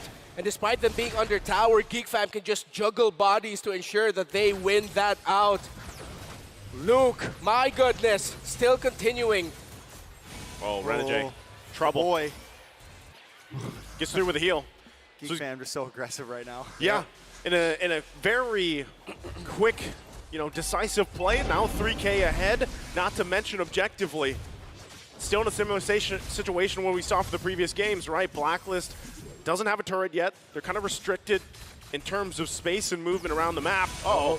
Sensui trying to get away here. GeekFam just suffocating. They're playing so well, meticulously aggressive. Like, just so well all over the map, everywhere. Edward now looking for a target. Raging Sandstorm just to get away. GeekFam want to take this tower. And this is what we were talking about earlier, actually, for the side of GeekFam. I did say I was leaning a bit more towards a lineup of Blacklist International, but if GeekFam layered their abilities well, found their timings, caught Blacklist International caught Blacklist International off guard, they'd be taking their conditions. They'd be the one leading the charge here. So that's exactly what they did. With meticulous, as you mentioned, their treks, gameplay around the map, good macro, and finding those little windows of opportunity to counter-go during the objective team fights, GeekFam are just doing what they need to do with the lineup they have to make sure Blacklist lineup won't be able to shine as well as it could have. Yeah, and with this, with the lead they have, you can see them put the pressure here now on the side of Blacklist International, at least trying to force these things out of Sensui even. But again, they'll take the buff. Now, my biggest thing here is the time that it takes for carry, right? To kind of build up to that point, the power spike, if you will. How's that comparison against the Claude? Typically, Claude takes a while too, but with this lead, and we saw the gold difference between gold lane alone, OHEB, it's going to take a little bit longer here. We're only 8.5 minutes in. Yeah, there's a bit still, they're both built up to a golden staff, so I think it's good news that Carry also has true damage. They're going to be good. Well, Aboy now has an Ice Queen Wand here, so that's something Blacklist needs to watch out for. Yes, they have that holy healing, but those slows, strong counter punishes. Boy, gonna respond back though. Edward able to do nothing there. Niall gonna back, ooh. Gonna back off. I think it's smart. You mentioned the Claude and the carry. One of the things about the Claude, though, is even if he's not like fully online, unloading a ton of damage, he still has so much utility outside of that with the split pushing, with being able to still melt down the Nether Realm. Exactly, yes. Whereas carry, you just have one job, really. It's try to shred down, you know, the frontliners. And until carry can do that, there's not much else she can do. Man, look at this already. They force Insui less than half health. They go ahead and give the go signal for the Lord. I don't think Blacklist International could even get here in time. Yeah. And I don't think they have the opportunity to find a counterplay, but I think they're going to try to go for Bloisky. Oh, Bloisky able to get the knock-up, though, on 2 members. Another realm comes out from Yue. Marky trying to unload, but GeekFam maybe just want to disengage here. Edward misses, whips into the backside, and now GeekFam smell blood. Luke looking for one. The final slash to knock Edward out of the sand guard. And wait, Marky to the backside with a blazing weapon. He's taking a lot of damage. He'll flick back with the BMI. Blacklist International might have to lose this tower for the sake of the team. What a play there by GeekFam, again, finding opportunity. Even though Blacklist International sniffed blood, thought they could get Bloisky. GeekFam was able to chase Oheb. Another wild slash on Oheb. Oheb, the flicker. Luke, the stone, under the tower. He's going to go down for that, but it is worth it today. Oh, again, Luke has been on point this entire game. Actually, the entire series so far, and right now it's Blacklist International trying to struggle to stay in this game. Nearly 7,000 gold deficit to work from. Stone cold. Mr. 315. Add another chapter to the book of Luke as his legacy grows here in the series against Blacklist International. Committing the flicker just to ensure that kill. He goes down. But now GeekFam, they have a little bit more space to work with in terms of getting turrets, getting inhibitors down. All right, GeekFam trying to move in. They get the stun on to Sensui. Sensui gets heavy spin though, but then Owen's Fury helps GeekFam. Blacklist International finds Nile though. And now Edward with the Raging Sandstorm looking for a boy. The black shoes are already gone. He will go down. Marky in with the blazing duet. Blacklist doesn't want to keep the fight going, but at least they keep GeekFam away. So there's still some fight back from Blacklist International. They're trying once again to allow Oheb to get online here. Real quick, how's the items looking? All right, so it's still an advantage for the Claude here. Up to, okay, so since we actually had to rush a Blade Armor there, also up to a Radiant Blade Armor on the Baksha. The 2 Dominance Isis on the side of GeekFam are causing a bit of trouble here for Blacklist.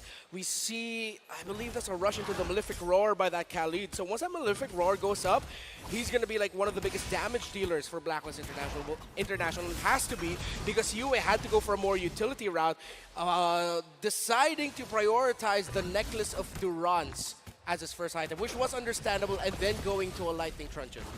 This is crazy too, as you're looking just the damage dealt so far from the members from GeekFam. That's something that they have to work from, right? Again, when you have this kind of lead, that's kind of what you expect, but itemization-wise will fall into place the further they get into the game, especially if Blacklist International can kind of stall things out a little bit longer, right? We're still working with the fact that you really have to allow Oheb to get to this point in this carry. You already saw that Wind of Nature being picked up by Marky, going to give him some of this upper hand in a lot of these skirmishes and team fights as they break out, not to mention working around the Minoan Fury and avoiding the final slash from Luke, which has been on point. Edward also trying to bring up some of the damage, right? Picks up a Malefic Roar here to provide, once again, that burst potential to possibly put pressure on GeekFam as this second Lord is now worked on. Blacklist trying to get in position here. Edward staying in that mid lane, trying to clear that out. As the Lord dance ensues, we got to keep a track of the positioning. Luke, not even a part of this so far. Yeah, one thing about Oheb is he's got the Trinity locked in. He's got his 3rd item locked in. He is officially a threat to the team, but Marky trying to lock on you, maybe force out that Netherrealm a little bit early. GeekFam taking this slow. They know they have the advantage in the lanes. Blacklist International doesn't want to give this Lord up, though. Nice final slash. Lands on a Sensui. Bloisky able to get the knockup as well. Oheb now making the charge in. Wait, a 5-man knockup. Luke into the backside, though, locked on to Marky. Marky forced to be a man away. Bloisky goes down first, and Oheb's unloading. Nile looking for it. Can he get the retribution? No, Sensui takes it. Blacklist International back-to-back games, turning things around. We talked about the Book of Luke. but add another chapter to the book of the Lord, knocking up people at the worst possible time. You saw there, GeekFam, Beloyski had the setup with the Minoan Fury, but then the Lord said, hey, I can set people up too. Doesn't matter who I knock up. And then add Edward entering into the back line of GeekFam. What looked to be really great for Geek turned out to be an unintended disaster just because the Lord's knockup went up in time for Blacklist. And now they make their way down the mid lane. Lord marching in the bottom. GeekFam still ahead here in terms of economy, but you can feel that bite now from Blacklist International. You saw it too. Edward picking up that Malefic Roar helped put pressure enough to have Marky pop the Wind of Nature. Get a boy to use that Black Shoes. That's part of the plan here for Blacklist International. And then the follow through from UA with the Nether Realm really helped them get that advantage. Lord's gonna go down here, not before it gets that charge in, but now Blacklist International has some space to work around. My boy doing a good job at trying to fend off the mid side there as well. Blacklist International just equalized this game. Are we going to see another Game 2 situation here, lads? Oh, Back yeah. and forth, pendulum. You want that, Trex? It's already been there. We're already there. We just met that criteria. Yep. Gold Boxes are lead checked. gone. Yeah, this is the reality we live in, and I couldn't ask for anything better. Now, let's see how these two teams will tell another beautiful story of who wins a crucial game number 3 in this elimination match here in M5. As we look at the items, full build. No, still waiting on the last one there for the carry. Already up to a Sea Halberd, actually, is that Claude. So Marky's damage will hurt. His poke damage. Sensui, and of course him being one of the frontline vision givers for Blacklist International, has to be a little bit more careful now. Make sure that he has Renegade with him when he goes for those vision plays, and the timing of Edward. This Khalid becomes deadlier and deadlier as the sands of time falls down the hourglass. Already looking at this damage Delta Boy has been on top of things here. Picks up a Divine Glaive on top of it. So he's going to hurt even more a lot of these team fights. Once again, as you look at these team fights unfold, which are at this point, we're probably only going to see them really around the Lord, right, for the dance, because both these teams, even looking at that head-to-head earlier, we saw how much they kind of prioritize that. And with Blacklist International favored for a lot of those utility dances, those fights going on, that's even where Edward becomes more crucial, right? His patience to use this Raging Sandstorm is going to change a course of a lot of these fights. The same can even be said for Beloyski on the other side, or Luke, right? It leaves up to the roamers, these XP laners. How do they unfold from there and initiate? And that's why you see, if they can get a pick off, it's even better. But so far, the stalemate happens. Lord's up, both teams rotating there to get there for this dance. All right, GeekFam. I feel like this is a kind of, we're getting to do or die for them a little bit, right? Oheb is coming online. Edward just locked in the Blade of Despair. GeekFam does have some great answers to Blacklist International's comps, but so far when we get into this late game, Blacklist International does seem to control the pace a little bit. Now with Lord down to 50%, Edward into the backside looking for a boy able to pop the Black Shoes. Luke holding Blacklist at bay, but they don't want to stop here. Netherrealm is still in play, but there comes Minoan's Fury. A boy! Respond back to Edward, able to find a boy. Marky to the backside with a blazing duet. Beloyski goes down. Luke is going to be next on the chopping block as Edward picks up the double. Niall trying to get the play. Sensui takes it from his fingers. Marky all alone against Blacklist International now. Patience is the key here. And once again, Blacklist International turns things around and they march into the base. You mentioned do or die. It looks like it's due for Blacklist. All right, Blacklist coming in. They've locked onto the base. Marky with all he can. Cannot withhold against the agents. They did it again. The pendulum swung, but this time back to Blacklist International it goes. 2-1 in the series. They get to match point. Patience. Again, we were waiting for the timing, the timers. Khalid having that. BOD, him going to the back line to force out the Black Shoes. The perfect positioning, the perfect Nether Realm. Though it looked good for GeekFam, they could have had a shot. It was Blacklist who takes that game. Again, as things settle here, We're going to have it further broken down over on the analyst stand. Leo, Mirko, what happened here? Do you really want me to do the thing again? It's match point for Blacklist International, and your thing isn't working. You can try all you can, but it's in the hands of our athletes right now as GeekFam push the tempo, play really fast in the early game with Blacklist, again, much like in Game 2, figuring out the tempo, trading where it matters, allowing for them to recover and make for a run, a final turn, a huge comeback in the mid-game to take game number 3. Sitting now at match point in this best of 5. It's that adaptation, that really quick adaptation from Blacklist International, where they weren't able to completely utilize the ADP, the anti-disaster protocol in game number 1 due to the tempo that GeekFam were taking the game in game number 2 and especially game number 3. You could definitely see that minimalized losses kind of gameplay start to work out. They were waiting for those power spikes, and when it hit Leo, it made the MVP go crazy. It was ham when Sensui actually pushed back where he needed to push back, pinned down who he needed to pin down, and hit the retry and even give Nile a run for his money where it mattered. If you'll remember, there were moments in this game where Nile was trying to, force Sensui. See how sharp, really, his retribution was. And, he learned. He definitely learned, right? Despite game number 1, game number 2 not being the best Sensui we've gotten so far, especially after seeing MPLPH, game number 3, he's back. Sensui, the Sensui that I said is going to be the retry god of the tournament.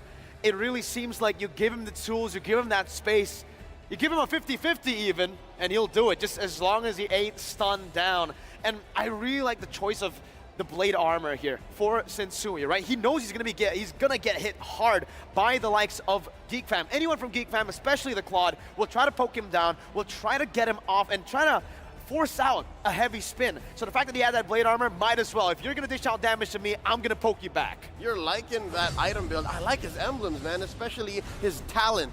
The concussive blast might be the secret to how he's so good at hitting retributions, big ticket objectives. We'll see here in the highlights that the early game wasn't really for Blacklist. There was a spotlight final slash here by Luke. All right. Oh!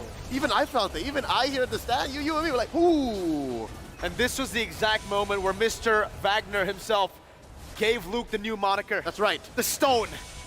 If we can have Dwayne The Rock Johnson, it's only fair that we get Luke the Stone Jackson. That's him now. He is him. But unfortunately, he isn't him enough. That kind of tempo was quelled by Blacklist International, not only by Sensui, because again, he had key hits on the heavy spin, but also Yue with the NetherRealm, and of course here, that turn, that miraculous turn, wherein the Lord helped Blacklist International. You know what else Mr. Trek said, Mr. Wagner? What did he say? The divine retribution. It was with the help of the Lord that Sensui secured it and turned the fight around. That was truly the divine retribution coming in from Blacklist International. But really what it all comes down to in these Lord dances isn't really anything too deep, right? There was nothing, there's no even feints coming in from Blacklist. They just stayed true to that efficient gameplay.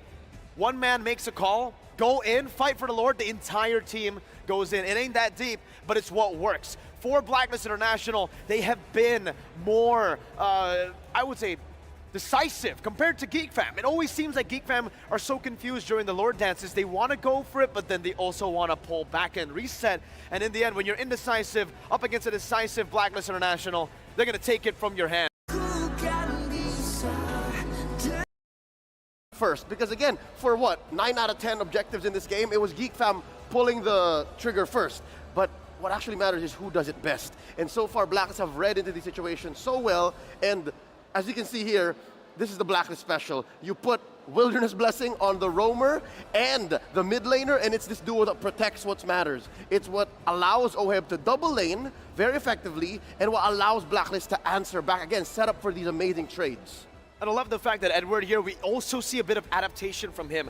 In both the games, even in this game, I would say Luke had a little bit of a better laning phase, but you could see here with the choice of the emblems, going for the Master Assassin definitely helped him get on his foot a bit earlier in the game to get that Khalid rolling across the map, and that's exactly what we saw. The Khalid turned out to be an assassin in that late game. It was no longer the fighter Edward. We're seeing Agent Zero go full assassin mode. Look at those items. He's taken a few pages from the book of the Hitman. Now, check this out.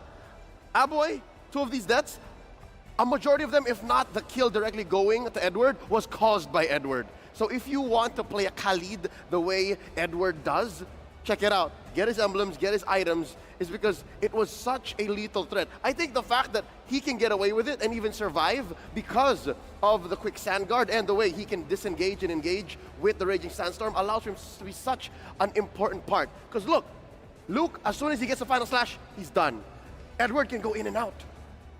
Back and forth. Not only because of the quick sand guard here, but this is why you can definitely see the masterfully crafted draft by the coaches of Blaclist International, because how they were able to go back and forth, aside from the quick sand guard, was also the Rafaela pick that literally just goes to show you the full circle of the draft. That's why Edward was given the opportunity to go full damage. Sustain, they've got it. The whole team's got it with that holy healing, always connecting to 4 or more. And not to mention the Netherrealm. You put the Purify on Yue just to make sure that he's the final line of defense between a disastrous team fight and a winning one. And then you also have the likes of, again, Renegade setting it up, helping go in for these finishing maneuvers, which, by the way, I saw a good, solid 2 or 3 FHBs. Flicker Holy Baptisms really turned team fights around. It really did, right? It's such a small ultimate. It's very hard to find a big moment, but Renegade just finds it. Maybe it's the Hitman in him, but if we take a look at the DD, the damage dealt here, definitely Edward. Like, what the heck? This isn't what you're gonna see usually in ranked games, in competitive games. It's ridiculous. The fact that a boy, by the way, was the main damage dealer gives the Khalid even more value, right? The fact that he was able to bait out so many of these black shoes early on basically forces a boy to do no damage in these team fights. He's always going to try to just poke Edward down, try to focus on the front. He can never dive to the back, and that's why you can even see Oheb get a lot of damage dealt going behind him as well. And not just that, the fact that Renegade was there to make Edward's job a little easier. We were talking about how Aboy, with his little DPS, DOTs, was almost doing close to nothing in the late game. Talk about Marky. Marky was trying to gun down Khalid, trying to gun down Edward, and it's as if the damage reduction from the quicksanding wasn't enough. You get the healing from Renegade. What's crazy exacerbates the situation. And what's crazy is the fact that, Leo, Valoisky loves this hero, right? The Rafaela. You would expect Valoisky and GeekFam to be able to understand how to play around the Rafaela. It has to be something different that Blacklist is doing with this Rafaela composition. Don't know if it's just the individual spacing or the fact that they clump up and make those decisive maneuvers together so well. There were layers upon layers of big ticket ults in GeekFam's lineup. And again, in the early game, as soon as they got those green dots, as soon as they hit level 4, they got the go signal. But think about it. If you spend all of your ults and your opponents have the answer for it, a well-placed flicker or a purify to find the re-engage, they got you checked. And I think that's why the swing came in mid-game. Because if you look at Blacklist International's lineup, it's super layered. There's so many ways for them to back off, find the re-engage, and then clap back. So now the question is, what does GeekFam do now that it's match point? For GeekFam, I honestly feel like they need to just start getting more decisive, right? They need to find the proper call and follow it through till the end. With that said, let's throw it back over to our casters on desk. Let's get into game 4.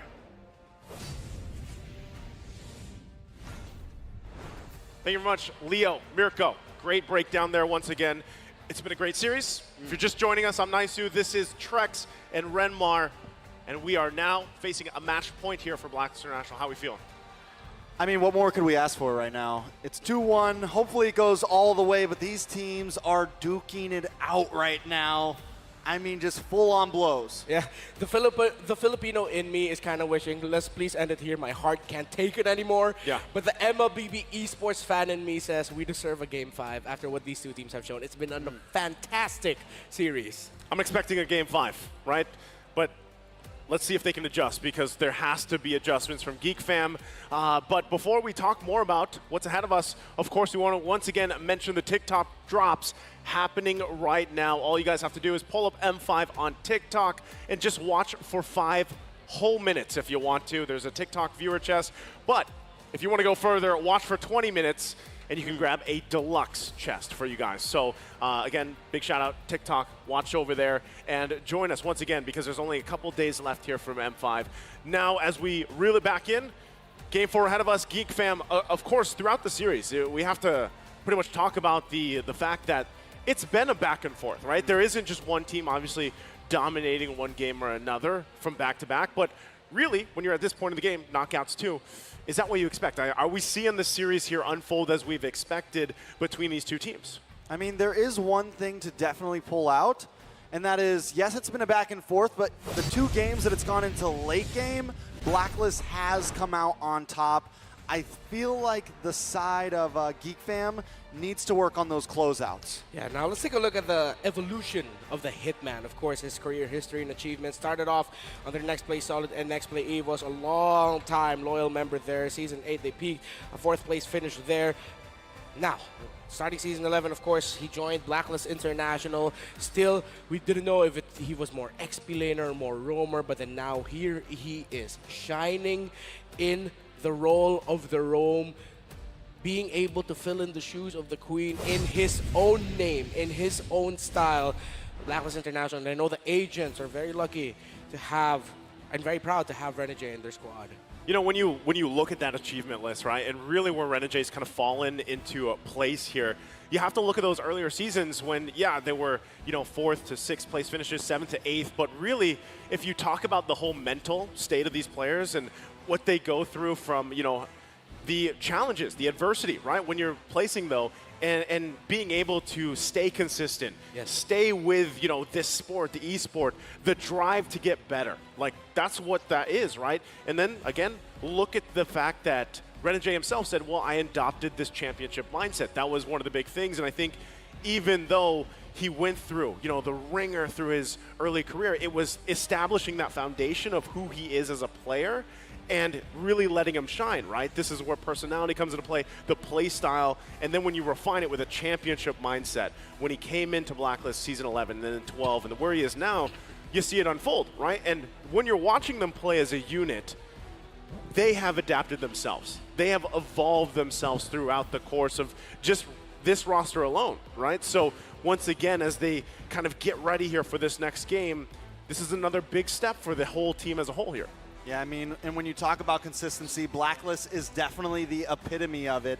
Back to back to back, showing up in World Stage, 2 back-to-back grand finalists. I mean, just all over the map, this is the team to look at. Now, can GeekFam actually pull off the upset of their lifetime right here? First time on the world stage, going up against the titan of Blacklist International. This has to be one of the hardest feats they ever try to compete. Well, we'll find out. Once again, jumping in the draft here. The next game is going to be crucial for both these teams as the band's already coming out. You can already see it, the Valentina, Guinevere. Going to be taken out from GeekFam as they're on the blue. We have Blacklist International on the red. Joy already going out of here. Once again, priority being the question for GeekFam. Or do they want to go ahead and take Nolan out of the picture? Okay, their Assassins still getting taken out here. In terms of priority first picks, let's see how different it is going to be this time around. I'm trying to go through the picks in my head. Usually it's a... look at the bands, something like Guinevere, Matilda, Nolan's been taken out. Might end up being a unique first pick here. What if they actually just went Lilia again? I mean, it's, Lilia. It worked. Technically, it was working pretty good. Lilia or Bruno? Actually? Lilia Bruno, yeah. That's what I'm feeling, right? Yeah. Really given the last band here from Blacklist International, priority-wise, that's typically what you're seeing. Bruno's, Lilia's. It's definitely been up front, and I don't think, GeekFam, the draft wasn't really the problem last time, right? There was definitely something. Ooh, the Blacklist says no, you're not going to get that this time. But it could be actually good for Geek because even though they had a good early game, Yeah. there was still some issues with the overall draft. Yue was a huge problem. In the end, Oheb was a huge problem. Yep. Edward was a huge problem. And Blacklist knew those things were going to be problems. It just wasn't going to be a problem in the first 5 minutes, right? Yeah. And they were able to buy time. So I think GeekFam needs to also consistently think about what are they going to have as answers in the late game to deal with Blacklist. Yeah, you mentioned something there, first 5 minutes. If ever there's going to be a Bruno or Baksha first pick for GeekFam, Blacklist will take the other. So, like for example, first pick Bruno, then one of the first picks on the side of Blacklist is the Baksha, but no, it's none of that. They go Faramis. They're going into their favorite picks here. A boy made a name for himself in MPL Indonesia Season 12 with that Faramis pickup as one of the staple and signature GeekFam picks that led them to the grand finals of MPL IDS 12. I think it's a good choice, especially considering the fact that they banned out the Valentino, right? Go ahead and pick up the Faramis. You don't have to worry about going against another Netherrealm for now, right? And interestingly enough, too, usually the answer, once again, one of the answers for the Netherrealm is the Lilia, but it was Blacklist International that banned it out. So, interesting for now, right? And interestingly enough, too, usually the answer, once again, one of the answers for the Netherrealm is the Lilia. Again, they go with the Akai here. I was honestly expecting them to possibly pick up the Claude there as an answer to the Faramis, but Blacklist have faith in Oheb. They decide to go for the Bruno. We know the damage is there, but in my mind, Blacklist still kind of lacking an answer to the Netherrealm. Yeah, so that's where we might actually see the XP lane pickup being something like high damage in terms of the Lapu Lapu or displacement in terms of the Arlot, but then paired up with the Akai, that's where you get your answer for the Netherrealm of GeekFam. So GeekFam take the next two best picks up on the board. They get the Baksha. So now you have the Baksha Faramis combo that of course want to set the tempo, go around quickly, and then you have Marky on the Claude here, which we've seen him perform very well so far with in this series. Okay, again, the XP lane has been a constant question throughout the series. We know the impact that it can have. We saw the Khalid the previous game, how much it can turn the tide of some of these fights. Is that something once again? Wow. Oh. Nice. All right, I wasn't expecting this. Hey, but I'm happy. We're still in the knockouts too, and Gord's still coming to play. And it's still a 50-50 win rate. So I mean, it's not like it's a horrible pick. I mean, it's not the best pick, but it's not the worst either. So now Blacklist, alongside taking those out, now have to watch out for some very terrifying picks on the side of GeekFam. They can go Yutong, something that can chase out the Gord and the Bruno, make sure they can make the most out of that Petrify. They can then... anyone with Dive, really, who could just easily get to that Gord. The only thing that bothers me about the Gord here is the fact that, like, pressure-wise, in terms of, you know, when you try to set up with a Mystic Gush, you're working around a very mobile lineup, right? Claude, you have to work around the fact that Faramis is probably going to pull you around.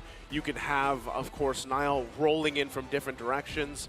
So, you know, timing, positioning, even more important here with the Gord locked in. But yes, it does also solve a pretty good problem and provides quite a bit of damage, you know, early to mid-game, especially these objectives they're going to be focusing on. But you can already see it too. A lot of these roamers being taken out. Again, what is Beloyski going to bring to the table? The Ruby pick is gone here. So usually Gord is an answer to heroes such as Valentina that of course you'll have to expand dashes and things like that, mobility to get away from the range of his Mystic Gush. So it feels like Blacklist International are just turning off the idea of Beloyski picking up something like that, you know, or something to counter it. It's like they're thinking ahead already of whatever Beloyski will pick, and that's their tackle.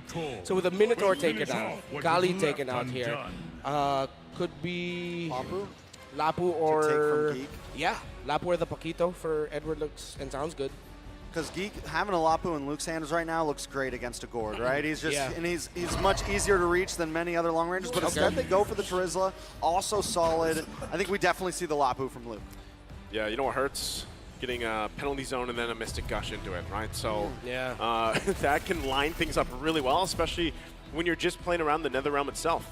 If you don't want to wait for it, then just force it out, you know, for the most part. And a lot of times that penalty zone initiation, let's say you get 3-4 members, 2 or even 3, you're going to force, you know, possibly that Netherrealm, and then the Mystic Gush is there. Not to mention Worldy. Now, Worldy doesn't do that much damage, but it's still definitely a threat. And once again, the only thing that could backfire so far from Blacklist International is usually the heavy spin, right? You really have to kind of play around that. Make sure that you're not messing up with the positioning either. Sensui does pretty well at that, though, I do have to say. Yep. There's a Lapu, as we talked about. And there is the Arlot. They get the displacement. Wait, Will it Rome be- Arlot, huh? Yeah, it looks like it. A Rome Arlot for Baloyski. Does this mean we'll see another Rafaela for Blacklist? But the problem is it's going to be difficult. They Hey, need something a little bit tankier, and Blacklist, GeekFam took out the best pick possible in the Minotaur. This is where the KDA thing happened, too.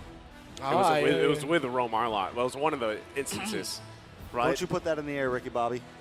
It's there. It's in the air. It's got to be. We got to get to a game 5, Trex. My friend. Right? Last pick here. Oh! Right. Of course. You can hear that the crowd likes it. Yep. They love this hero. Can he do it again? Can Renegade win the hearts and minds of people and say that I can play a hell of an Estes as well? He did it already earlier this Sem 5. Can he do it again in this crucial game? The heel man. The heel man is back. Gonna be quite difficult though. This needs perfect Ube playstyle by Blacklist. There's so many pieces on the side of GeekFam that will give them a lot of trouble. A lot of answers. A lot of answers, a lot of questions here. Rizal Memorial Coliseum, we're getting ready. We're at match point for Blacklist International against GeekFam. If they're able to win here, they move on. They send GeekFam out. 5 seconds till the enemy reaches the And they are ready as we get prepped up in the land of Dawn. Once again, can GeekFam answer to extend the series to Game 5, or will Blacklist International end it here? Ube Classic by Blacklist International. This might take some time until we see some big plays, but we already see Renegade and Baloyski.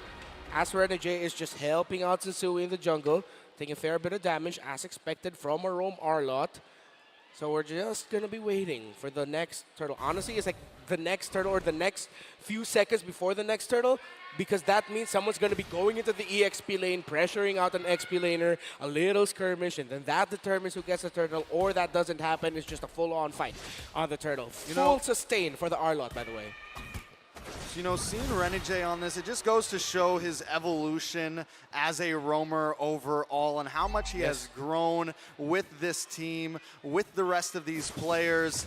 Definitely the story to be told, but when we look at the map, GeekFam, this is kind of where they like to be in this laning phase. Blacklist forced to take a much more passive approach due to the SDs and due to the Gore. Yeah, I like the fact, too, that he plays with Quantum Charge, because it also allows a little bit of aggression, for the most part, on how you're trying to position this SS pick once again and really follow through on a lot of things. Even if it's just to catch, the members from GeekFam and slow them down a little bit, could work in their favor. Now, once again, you're working with a lot of just AoE pressure here. For them, for against GeekFam, and they have to kind of work around that. Now, the tools are there. We've seen them do it before, and even having, already exchanges. Baloyski, that's the thing. Ooh, the stun connects. Forced to use a flicker. Will be able to get away, but that will put Blacklist at an advantage for this first turtle. Yep, you and Edward helping each other clear lane. They want level 4s across the board. Aboy already level 4, Renegade. When he clears that menu wave, let's see if it hit 4. Who'll get this first turtle? Game number 4. Oh boy, gonna try to keep Edward away. Nile keeping close to the turtle. Baloyski looking for a little bit of an engage into the backside loop there as well. Baloyski gonna make his mark, gonna try to come in, but Nile takes it. And now Sensui, Luke with the bravest fighter looking for Edward, but he's taking a face full of magic gush right now. But he finds it! Renegade goes down, and so does Sensui! GeekFam coming out on top. Right out of the gate, again, it's Luke. He is him right now. And GeekFam able to sniff out an opportunity again, the layering of abilities. When you're up against a heal comp that wants to stick together, you have a lot of displacement and crowd control. If you can time those together, you give a lot of difficulty for a lineup that Blacklist International drafted. And again, it's the same story so far in the first 3 minutes of this game compared to the previous game, wherein GeekFam acknowledged the strength of their lineup against Blacklist's lineup. All right, not only because I'm a Gord stan here, but I'm really curious on the build path this time around for UA, right? Usually when we see Gord pop up throughout M5, we actually see some variation, some flexibility in that build that they approach the game, right? The fact that a lot of this, you're going to try to land those projectiles, get those little stuns out, of course, kind of work around that. And they're still going to be putting the pressure here once again, top side. All of this really allowing OHEB to farm up the best he can against Marky, who, as we've said throughout the series, has been quite the lane to be in, right? The duking it out against each other. Okay. Right. Ooh, good start. Ooh, nice pullback on a Sensui there. Luke brings out the bravest fighter, able to get right through that heavy spin. Blacklist are able to disengage though, but it's 20 seconds till the turtle, and GeekFam are going to take control of the pit. A little more back and forth in the mid side. GeekFam showing who's boss. Getting another example of just Beloyski holding on to that final slash so well. They almost caught out Sensui, forced out the heavy spin. So this turtle looks like a free one for GeekFam. It's going to be difficult for Blacklist International to get there in time. Okay, already just going to go ahead and use that Mystic Gush, put the pressure where he can, but they might just be given the call, right? Just go ahead, give up these turtles for now. We are not where we need to be to team fight yet, but they're actually going to make a line towards this bottom lane. Might be looking for their own play here. Oh, Marky with the Blazing Duet, just trying to clear out these waves and get back to safety. Able to pull it off. GeekFam's rotation matching Blacklist. Yeah, and now, good defense there by GeekFam. Next rotation and sequence might be around the mid lane. Let's see if Blacklist will actually continue the pro. Oh, Edward! Thumbs up. Thumbs up. Approval. That was nasty, bro.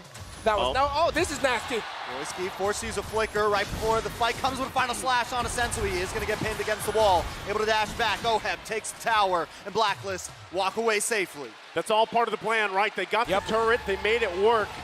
Not to mention, once again, UA. He might not be getting kills right now on this Gord, but he's definitely putting pressure where he has to. Sometimes it's a flicker. Sometimes it's an ultimate.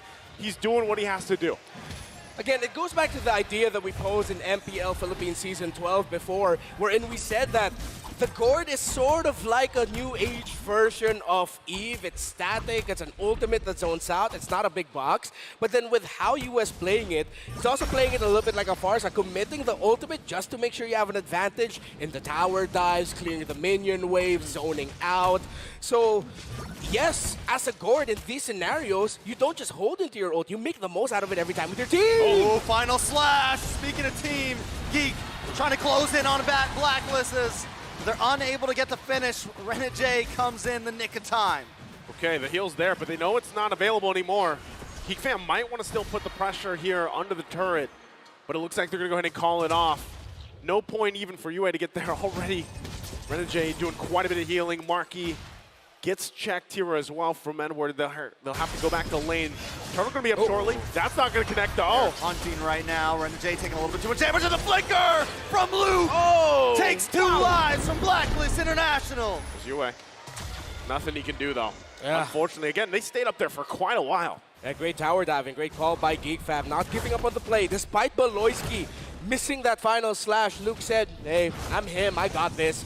And he set that up for GeekFam really well. Again, another patented tower dive, a thing that we see here in the Philippines, teams such as RSG Philippines, but it is an Indonesian playstyle working very well for them right now as they get the third and final turtle of this game.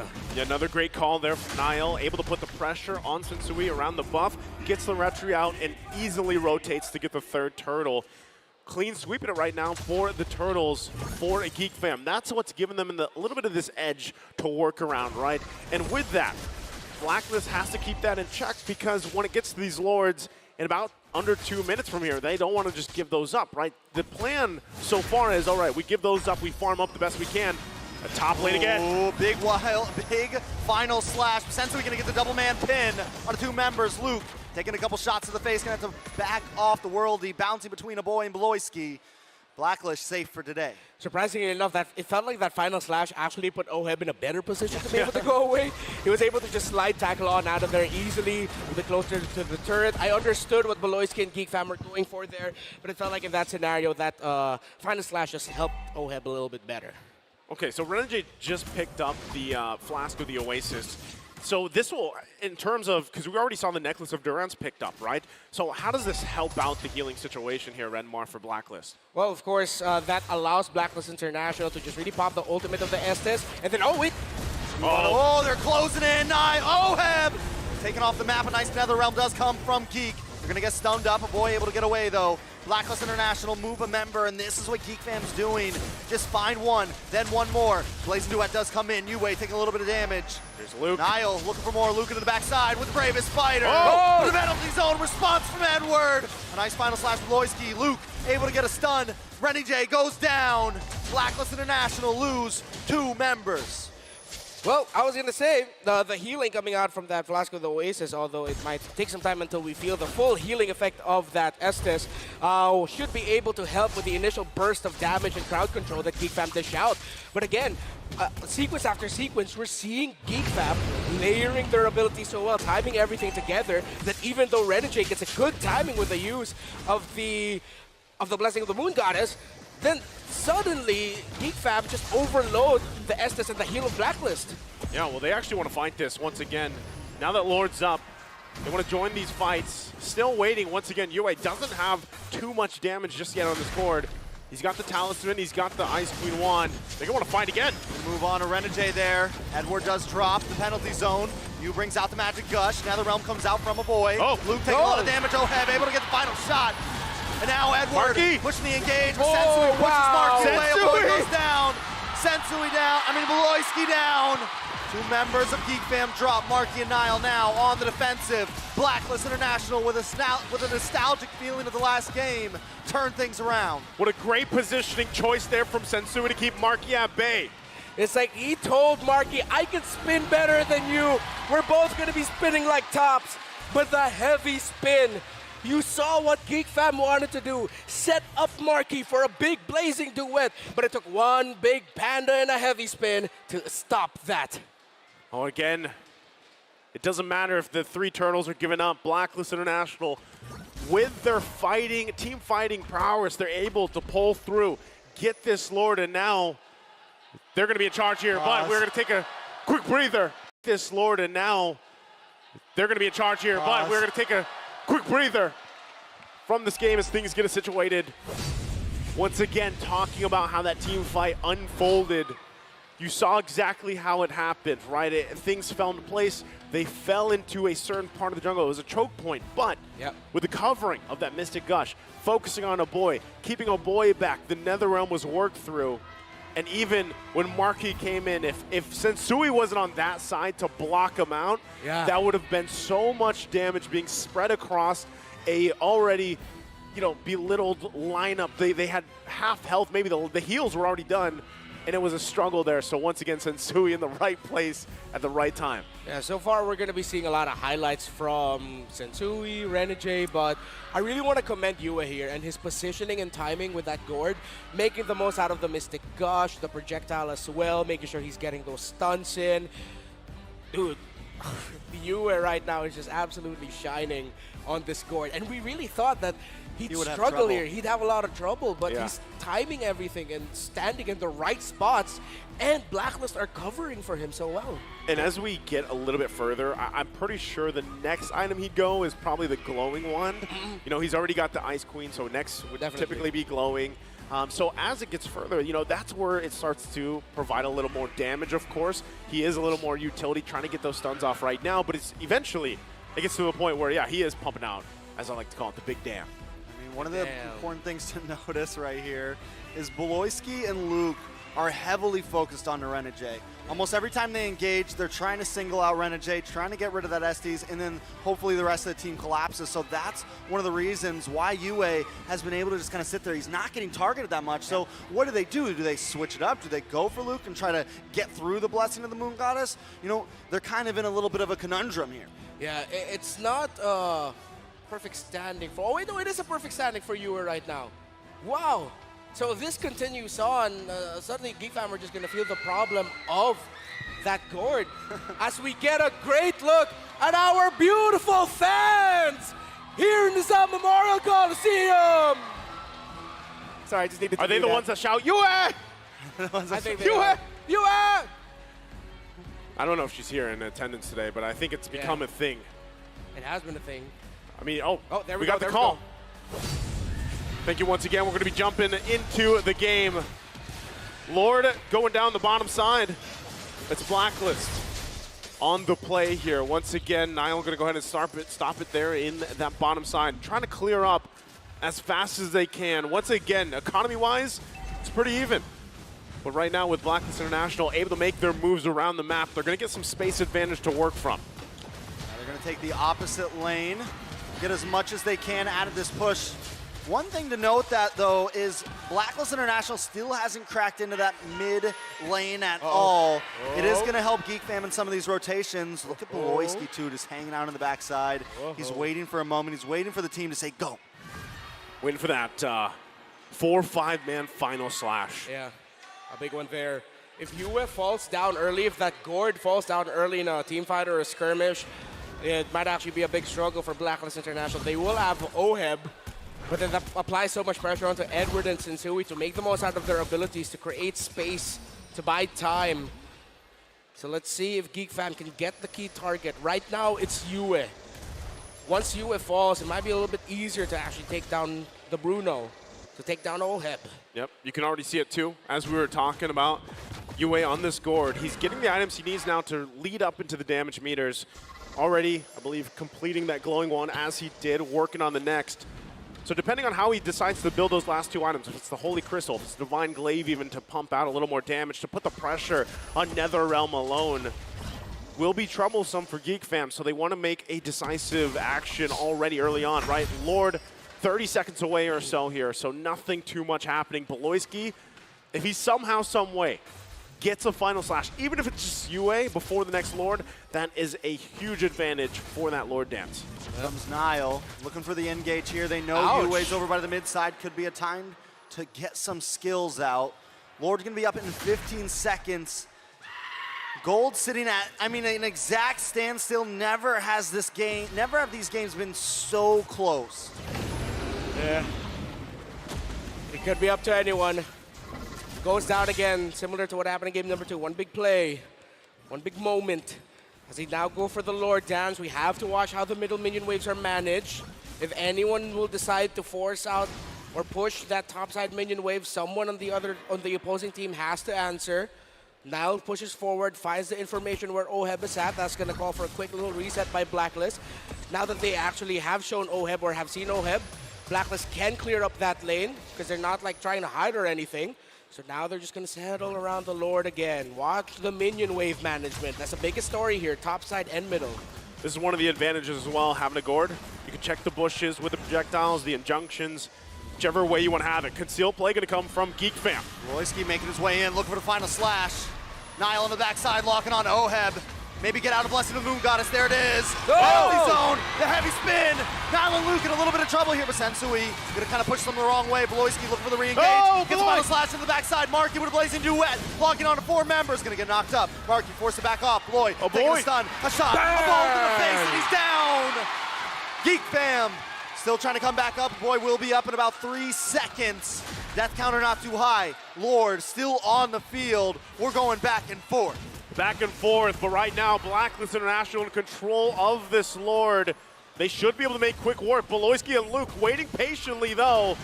Can they get it? Hey! Taken out. Oheb finds Beloyski. Luke looking for something, but not today. You will not survive. Oheb finds a kill, and the Lord goes down. It's a 3-for-0 trade. Blacklist taking it all. It feels like a recurring nightmare for Beloyski and Marky and the rest of GeekFam. Ube, an Estes, a mid lane they can't catch, a Filipino sniper with hella damage, and a Blacklist knocking at the door of their base, about to eliminate the miracle of Indonesia. All right, the boy brings out the NetherRealm. They're just trying to buy time at this point, but Edward able to take him out. Blacklist decide not to go for it because Marky and Beloyski are back up. They still have the Lord. Don't want to end it just yet. Lord coming down the top side, but enough time is bought. GeekFam may live to see a few more waves. GeekFam stays in it. They keep things under control. They have to get ready, though, for this defense. It's not over yet. Quick item check. Dreadnought Already built up by that Baksha, the damage, Holy Crystal for that Faramis. I'd like to see a Divine Glaive rushed already onto there. It's Bloodlust Axe, actually, Radiant Armor, Dom Eyes, and the Fury Hammer for that Lapu Lapu. 5,000, close enough for a turnaround. But again, can they get to Yue? They can't reach him right now, can GeekFam. And that Gord is the problem. Can they find the solution? Ooh, Edward uses a penalty zone, does not connect onto anybody there. He does have time to try to get another one on Marky. Will be able to melt down this Lord, and Blacklist walk away. They're happy with the 2 turrets in the base. They still hold on to that one in the bottom side for GeekFam, but Blacklist getting in position, making their way with the next waves that will be pushing in. We could possibly see another force and interaction from Blacklist. GeekFam, once again, everything available. They have to be ready. Immortality's also going to be online here. They're making their way downtown, walking fast as Blacklist. Boy does take a stun. Niall trying to make his way Bloisky! around the Bloisky! Looking for something. For the blessing of the moon goddess, and Luke finds a stun. Edward trying to respond, but the magic dust does come from Yue. Sensui able to get the pin onto Bloisky. The immortality pops, but boy keeps going. Niall there as well. Boy able to find Oheb. GeekFam coming out for the defense. But wait, Bloisky in trouble, gets another final slash. Can he dash away? He's buying time for a team though. Blacklist are hungry. 3 down, 1 down as well for Blacklist. A boy and Niall all alone against 4. Blacklist International know what's on the line here. GeekFam as well.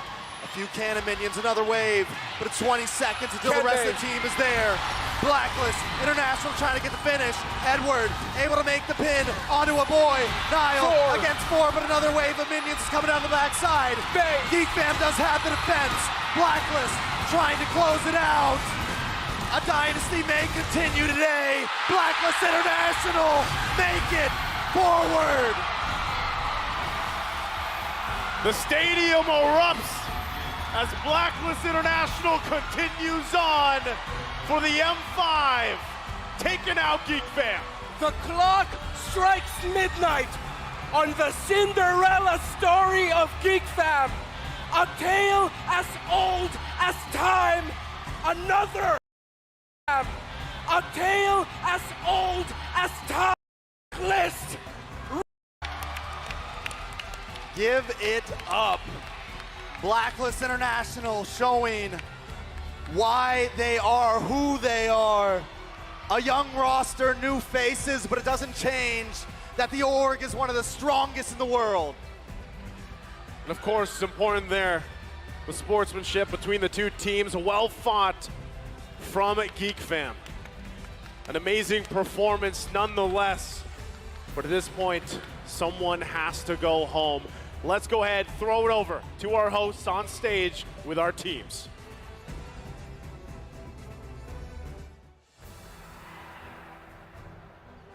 Wow! Blacklist International is now sharing a few words with GeekFam. But GeekFam? What a comeback para sa ating Blacklist International. And right now we have our GeekFam from Indonesia. Palakpakan naman natin ang GeekFam. Everybody give him a big round of applause. GeekFam, ikaw na lang Bloisky. What would you like to say to all your supporters and everybody watching from Indonesia? What else can we expect from you next year? Buat Geek community, terima kasih yang udah dukung kita. And to all the fans here supporting us, the Blacklist fans, thank you guys. And to my family, sorry I didn't give the win, but yeah, I love you guys. Sorry, we will try harder next time.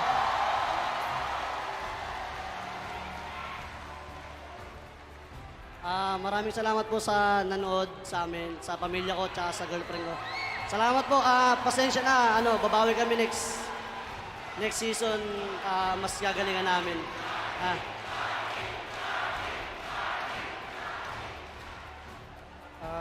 Sorry for Geek community and thank you.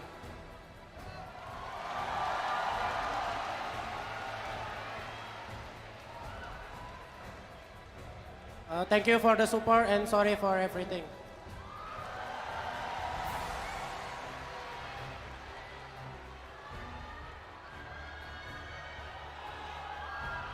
Thank you for the support. We will come back stronger. And I just want to say for the GeekFam fans out there, there are no losses, only lessons. Congratulations to GeekFam for making it all the way to this point. Palakpakan natin ang GeekFam. We hope to see you stronger next year. GeekFam, you may now take your final bow. Your journey ends here. Congratulations. And now, let's welcome on now. What a comeback! Wow! Down 0-1. 3 straight para sa Blacklist International. Huwag kayong mahiya, huwag kayong mahiya. Nanalo kayo, nanalo kayo. Yui, unahin na kita. Yui, unahin na kita. Yui, come on. Yui, what can you say about those 3 straight wins? What were the adjustments made starting game 2 at tumuloy-tuloy kayo? Siguro yung paglalaro namin sa early to late game. Kung paano namin laruin yung laro namin. Kita mo naman yung adjustment. How about anyone else? Sige, ano tayo? Anyone else? Can you talk about the adjustments that were made after the first match, which really shifted the momentum towards you guys? Yung anong adjustments na ginawa ninyo after game 1 or match number 1, kaya nag-shift yung momentum papunta sa inyo?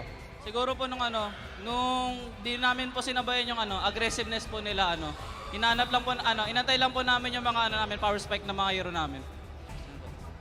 They didn't go up against the aggression of their opponent. Instead, they're waiting for the right moment for the power spikes. And that's what Blacklist International do. Now, Rana J, your family is here, your parents are here, Dougie and H2 are here. You can see him waving at you. He actually elbowed H2 right there. You saw Dougie earlier, he got really emotional. In fact, your journey throughout MLBB is such an emotional experience. Now, you get to move on the next round. What can you say, Rana J? Boss D, next time wag kang iiyak. Naiiyak din ako, mawawala ako sa laro niyan. He's saying, Dougie, next time don't cry because he's gonna cry and he's gonna lose his mind in the game.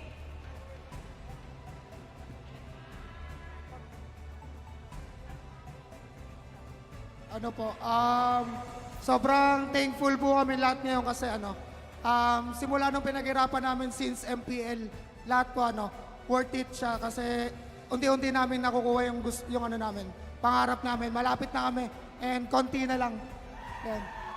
All their sacrifices that they've made in MPL, it's all worth it. And their dream is getting closer and closer. Malapit na! Oheb, ikaw naman, pwede nating tanungin. How do you stay composed? How do you stay composed after ng matches? You had to win that second match na importante para makuha niya yung momentum. How do you stay composed? And ano yung pinagsamahan niya? What does it mean to all of you na you go together and then lalaban kayo hanggang dulo? Mindset lang namin every game, parang every game kasi mindset namin game 1 lahat ng games. Reset lang. Parang game 1 lang ulit kahit matalo, manalo. Game 1 lang ulit next game. Reset kada game, mangyari, manalo, matalo, reset lang talaga. Dun siguro kami nakakabawi.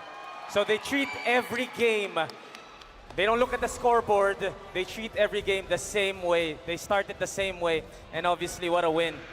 Ito naman, baby brother Edward, hiding at the back. Nakatago. Edward! Nakatago si Edward.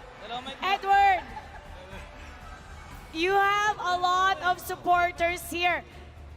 Let's invite them to support you for your next match. And what do you want to say to everybody? Ayun. Maraming salamat sa pumunta kayan. Guys, bukas ulit. Note kayo. Tsaka shoutout nga pala sa tropa ko. Nasaan yung mga tropa ko dyan? Galing kasi silang Bataan eh. You have a lot of friends. Ayun! Shoutout sa inyo. He's Yun lang, saying thank you. this is all for his friends over there, thanking everybody who's supporting them, and come watch them again next time. All right, everybody, one more time, give it up for Blacklist International. You may now take your bow and take your walk of victory. We're gonna break that down for you, so we're gonna throw it over to our casters. Casters, pasok.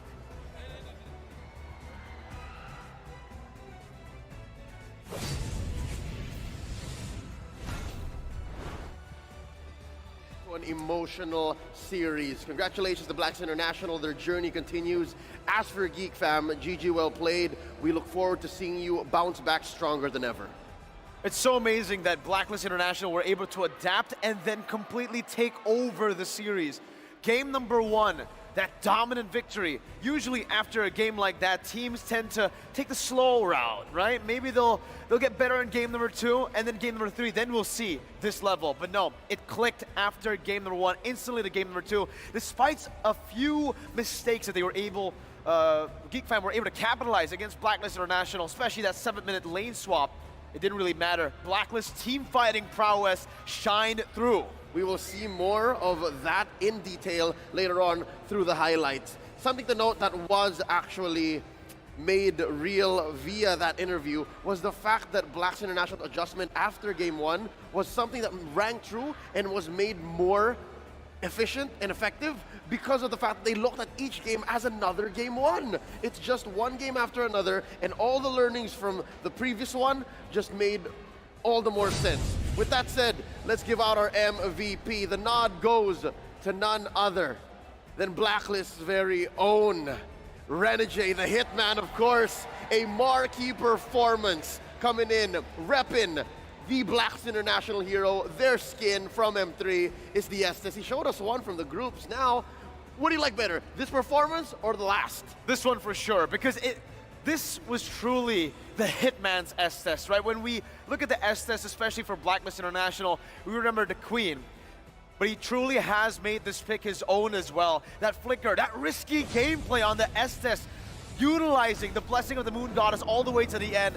It is as Hitman as it gets, Leo, and we're definitely going to see it all played in again for this highlight. Yep, something to note, if you're loving the play style, the flicker, here's that moment, that failed lane swap, as we would like to say. I like the Quantum Charge. I like how it keeps him on his toes, and it allows him to actually reposition, get the heals to where Blacklist needs it. And you can definitely see it from time to time again. That flicker really paid dividends towards Blacklist International. Renegade doesn't need the Purify. The Purify needs him. He's the man who's always positioning on point. And it's exactly as you mentioned in game number 3, I believe, Leo. He's got the mind of a hitman on a healer. That's right. He's able to protect where it's needed, and he can sniff out these flanks. There was a moment here, if I'm not mistaken, around the Baloyski's flank later. 16-minute mark. Yes, no. Baloyski was setting it up way before. This is the payoff finally. But even with that, because of Renegade's positioning, because of how Renegade is able to keep everyone topped up, Baloyski's hero play was made null. Baloyski's hero play, as amazing as it was, Blacklist was able to clap back and overload the base. Finish at under 18 minutes. Something to note, Renegade decided to go flicker. It was scary, to be honest, because I'm thinking, GeekFam super aggressive. No Purify, but he made it work because of, again, the